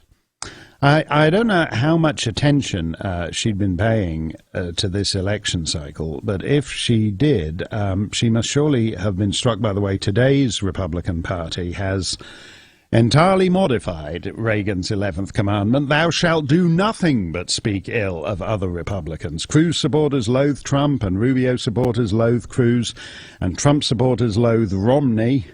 And they all listen to this show. And perhaps most remarkably, I've just been in Australia for a few weeks, and I landed back and I've been trying to bring myself up to speed. Most remarkably, which is something I can't really recall precedents for, the establishment, the GOP establishment, loathes the voters to the point where on all the talk shows now, they're full of strategies that will essentially render 6 months and millions of votes entirely meaningless.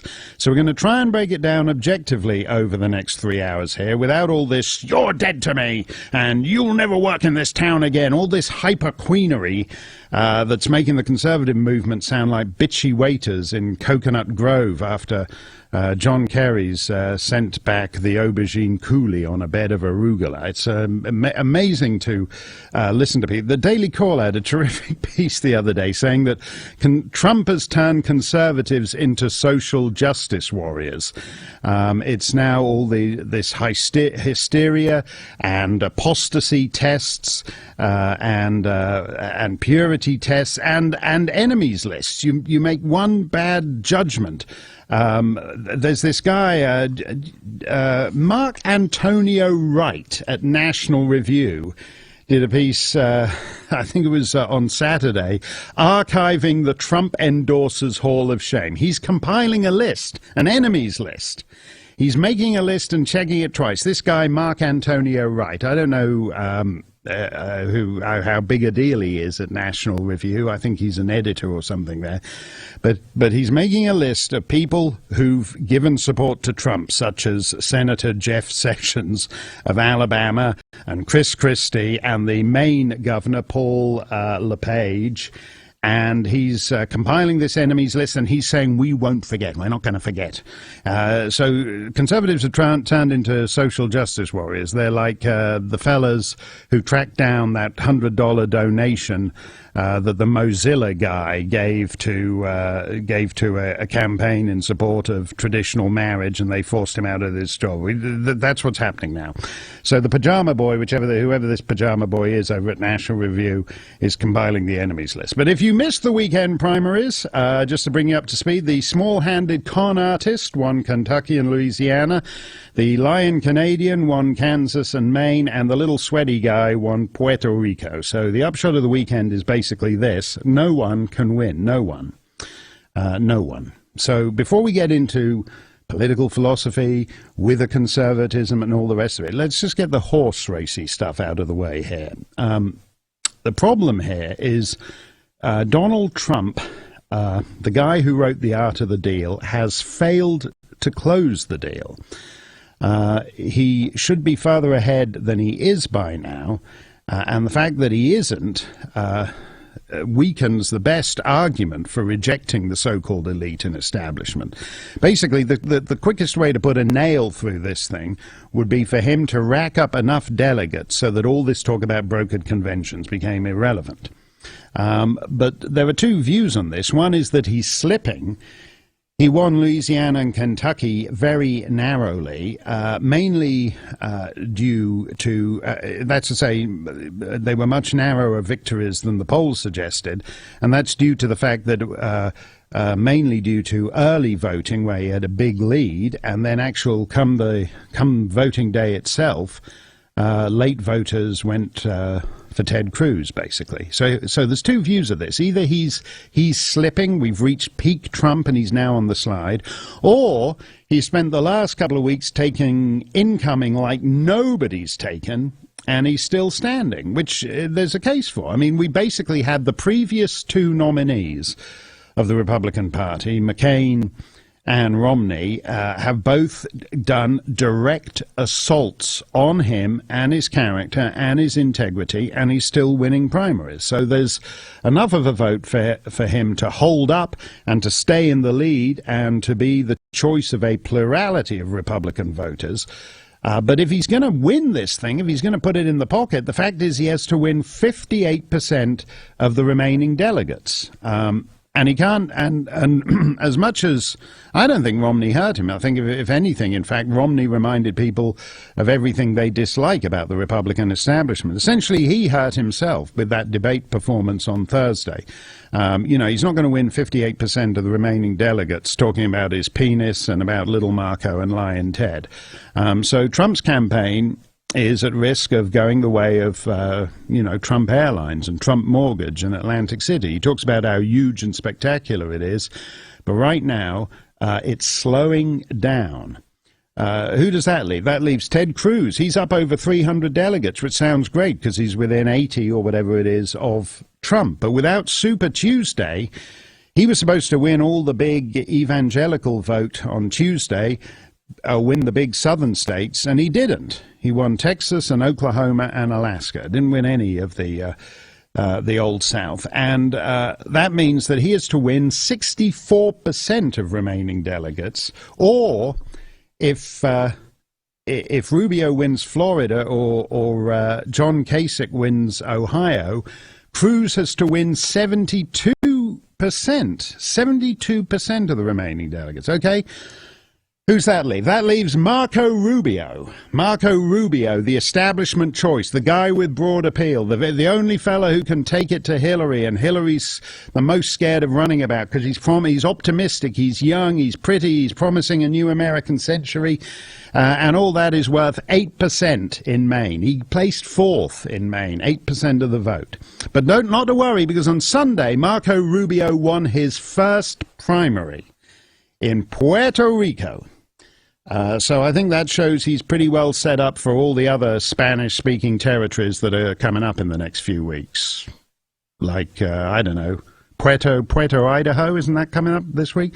At any rate, the Republicans, this is hilarious. You couldn't actually ask for a better illustration of the stupidity of the Republican establishment. He's now the anointed establishment candidate, and the Republican establishment, after losing everywhere, after losing to Ted Cruz in Texas and losing to Trump in Louisiana and New Hampshire, and the Republican establishment has finally found its firewall in Puerto Rico.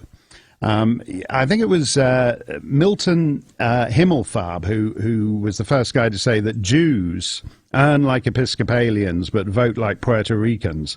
But it turns out, in fact, that's the GOP establishment. They earn like Episcopalians but vote like Puerto Ricans. 72% of Puerto Ricans voted for Marco Rubio.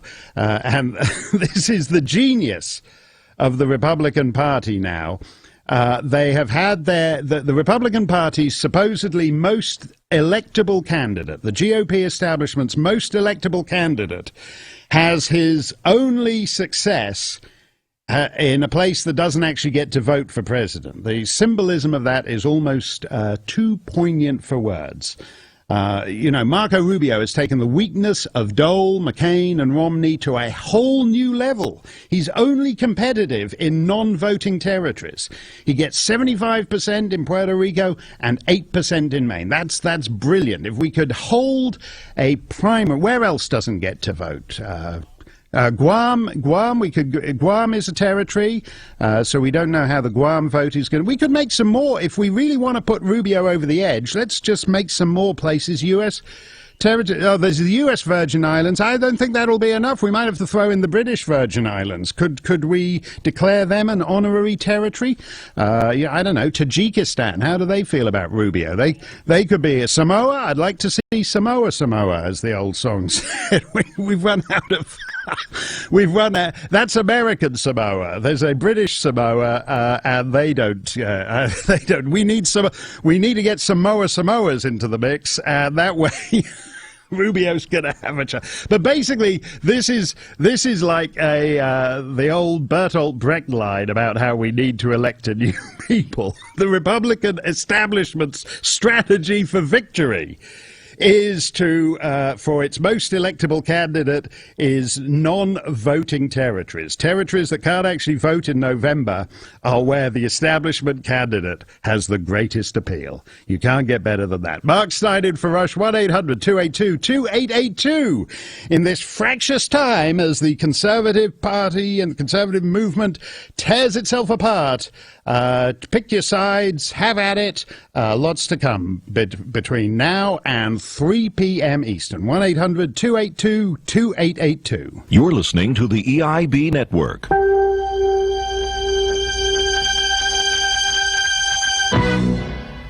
My good buddies at Mahindra make the world's #1 selling tractor, but now they also make a whole family of utility vehicles, too.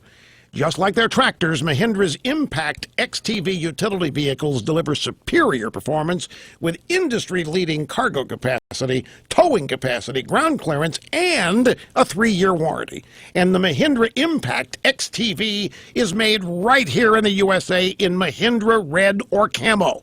And here's the best part. You can choose between $1,250 in cash back and savings, or 0 down, 0 payments, and 0 interest until 2017. Now, if you want to work smarter, not harder, with a new Impact, learn more at MahindraUSA.com. Take advantage of rock-bottom prices and test drive a Mahindra today at All Seasons Equipment in Eugene, or visit allseasonsequipment.net. That's allseasonsequipment.net.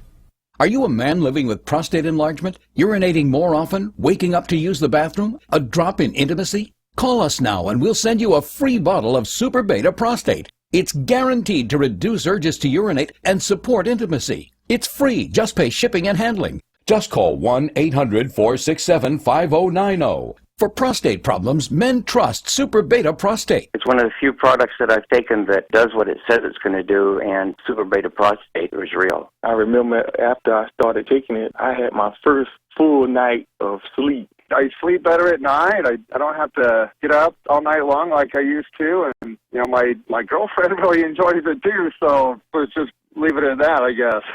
Get your free bottle of Super Beta Prostate before this offer is gone forever. Just call 1-800-467-5090. That's 1-800-467-5090. 1-800-467-5090. If you need to sell your home, listen up. Lars here to tell you about a real estate agent right in Lane County that takes the stress out of selling a home. I'm talking about Jeremy Parmenter of Keller Williams Realty. Jeremy has a marketing system for selling homes on a whole different level than anyone you're going to talk to in Lane County. Jeremy works with the top real estate developer in Oregon, and week after week, Jeremy attracts hundreds of buyers, which creates demand and helps your home sell fast and for top dollar. That's why Jeremy offers a home sale guarantee. If Jeremy can't sell your home at a price and deadline you agreed to, he'll buy it. Plus, it's risk-free. If he isn't doing his job after one day, you can fire him. But don't worry, you won't, because he outsells the average agent 8-1. If I needed to sell my home and lived in Lane County, I'd call up Jeremy. Call Jeremy today at 541-255-5685. That's 541-255-5685. And start packing. Are you ready to take your education to the next level? Arizona State University now offers more than 100 top-tier degree programs, 100% online. With ASU's highly ranked online programs, you'll earn the same degree as our on-campus students, with the ability to learn wherever you want, whenever you want. Same world-renowned faculty, same leading education, same global recognition from one of the top universities in the world. Call 1-800-400-8407. That's 1-800-400-8407. I'm Jamie from Sherman Oaks, and I just graduated with my degree from Arizona State University. I chose ASU because I received the quality education I deserve in the major I wanted, all from my home. Jamie's not the only one to earn a degree from ASU. There are over 100 degree programs offered 100% online from one of the top universities. Now's the time to learn more about earning your degree online from Arizona State University. Call 1-800-400-8407. That's 1-800-400-8407. With news every 30 minutes, Bloomberg market reports every hour, and Rush Limbaugh now. We are 1120 KPNW.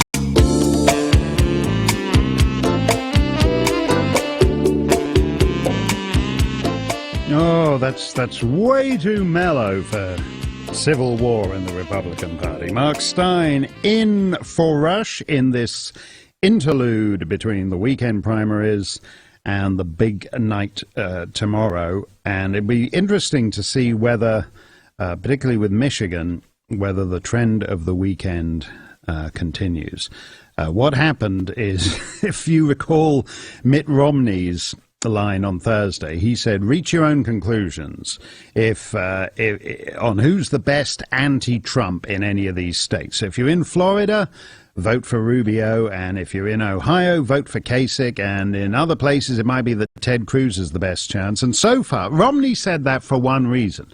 Romney doesn't want to nominate anyone because he's doing this sort of coy little tap dance about how if a fractured party calls on him to serve in the convention, he will not refuse the crown. That's basically the Romney position. He's doing a lot of tap dancing around the question, and he's being a bit disingenuous about it. But that is the reason he didn't endorse anyone. He said, pick whoever you think is likely to weaken Trump. It's more important that Trump loses than that anybody else wins. And unfortunately for him, people took it at his word and concluded that Cruz is the guy. And Rubio is at 9% in this poll in Michigan. This is absolutely ridiculous. They thought the donor class, the consultant industrial complex, decided that Marco Rubio was the successor to Jeb Bush, and he is. He's got all the endorsements, he's got all the mainstream support, and he's at 9% in Michigan.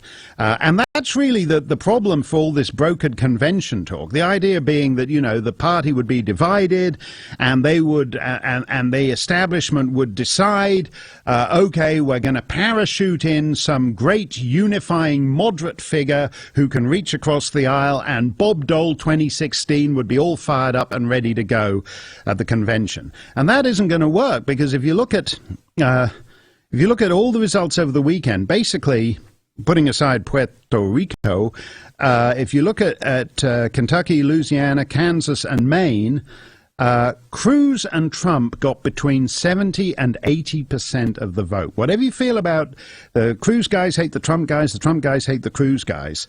But the establishment hates both of them. And you can't tell 80% of your voters, your votes don't count, and now we're going to parachute in Mitt Romney or Bob Dole or whoever to save the day. That ain't going to fly. So the idea that the brokered convention is somehow going to rescue the GOP establishment from what's happening is getting less and less likely. Now, we will be talking in the next hour, we will be talking to Matt Schlapp, who's the big, he was a Bush administration guy, and now he's the big honcho at CPAC, which is currently going on. Sometimes CPAC, Rush speaks at CPAC, he did memorably a few years ago, but not there this year round. So we're going to talk instead to Matt Schlapp, who's the head guy at CPAC, about what the mood is there. Now, that's an anti-Trump venue, basically, and more so because Trump pulled out of his weekend speech. He decided he was not going to speak at CPAC because there were all these protesters who were there, basically, who were going to use him for some sort of photo op protest, and he figured, nuts to that, I don't need that, I'm not going to go along with that. But we will get the breakdown from Matt Schlapp on the mood at CPAC and where the Republican Party goes from here. But just on those numbers, the numbers after the weekend, it's going to be very tough for any of these candidates to get to 1237. Trump has the best shot. If he wins Florida and he wins Ohio, Trump has the best shot at getting to 1237. And he can't complain about, he should have realized, essentially he's mounting a hostile takeover of the Republican Party. And he should have realized you've got to be on your game with that if you're going to avoid what's happened to him in the last week. He bears part of the blame for what's happened, and he's got to be on better form in the debates and in the primaries to come.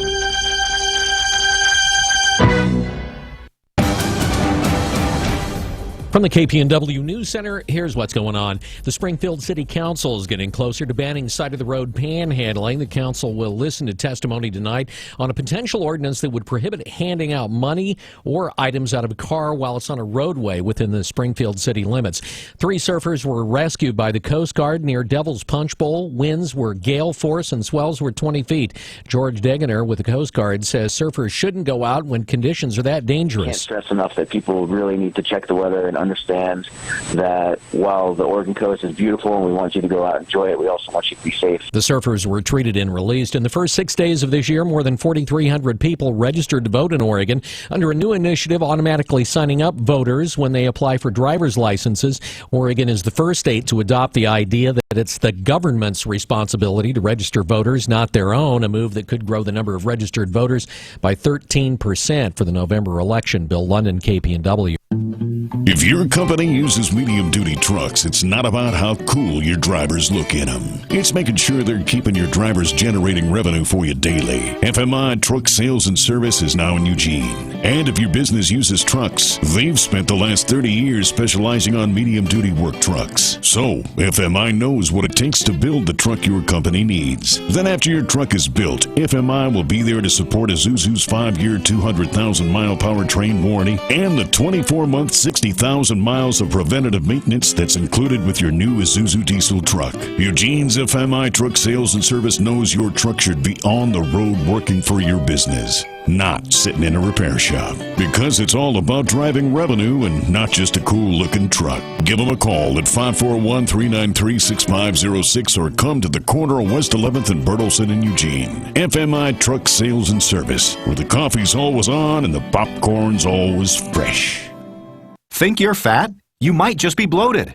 Find out by calling now for a free trial of New Biotics, the new breakthrough that flattens bloated bellies fast. For a free trial, call 1-800-992-2821. Strict limit of 1 per household. I used to be plagued by potbelly and constant bloating. After taking New Biotics, my belly flattened and continues to get flatter. My sense of bloating and discomfort is gone. If you've got a big belly, you might not be fat. You might just be bloated. New Biotics is scientifically formulated with natural ingredients to flatten bloated bellies fast by cleansing pounds of rotting food and toxic sludge from your body. It even combats periodic heartburn and acid reflux. If your belly flattening results are too dramatic, simply reduce use to every other day. Think you might be bloated? See how much flatter New Biotics makes your belly. But hurry, call now for details while we're still giving it away for free. 1-800-992-2821. That's 1-800-992-2821. 1-800-992-2821. Remember when a small business needed a landline? Today, landlines are a thing of the past with Grasshopper, the entrepreneur's phone system. On the road, at the beach, or at home, Grasshopper helps you grow your business. Get all the features of a business phone system and the freedom of a cell phone with our iPhone and Android apps. Features include multiple extensions for your team, calls forwarded to your mobile phones, voicemails transcribed and emailed, and so much more. See how it works at grasshopper.com. The entrepreneur's phone system. How long would you wait for your shower to get hot? How long would you wait for your cell phone to fully charge? How long would you wait to get relief from your nasal congestion? If you're congested now and you want powerful relief now, use Afrin No Drip. Afrin starts working in seconds and keeps working for 12 hours. So, why wait? When you can start to get relief in seconds with Afrin.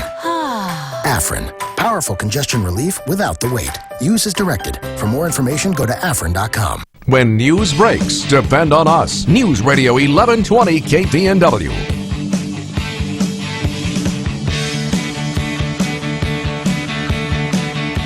now return to Mark Stein here on the Rush Limbaugh program. Yes, America's Anchorman is away fulfilling a charity engagement. He was with Chris Wallace on Fox News Sunday yesterday, and his view on Trump essentially was this. It was an interesting lineup because Rush appeared at the top of the show, and then whatever it was, after Rush, they went to Mitt Romney, who had to sit there listening to what Rush was saying, which was not flattering to Romney, frankly. And Rush's view of Trump is that there's more upside than downside, that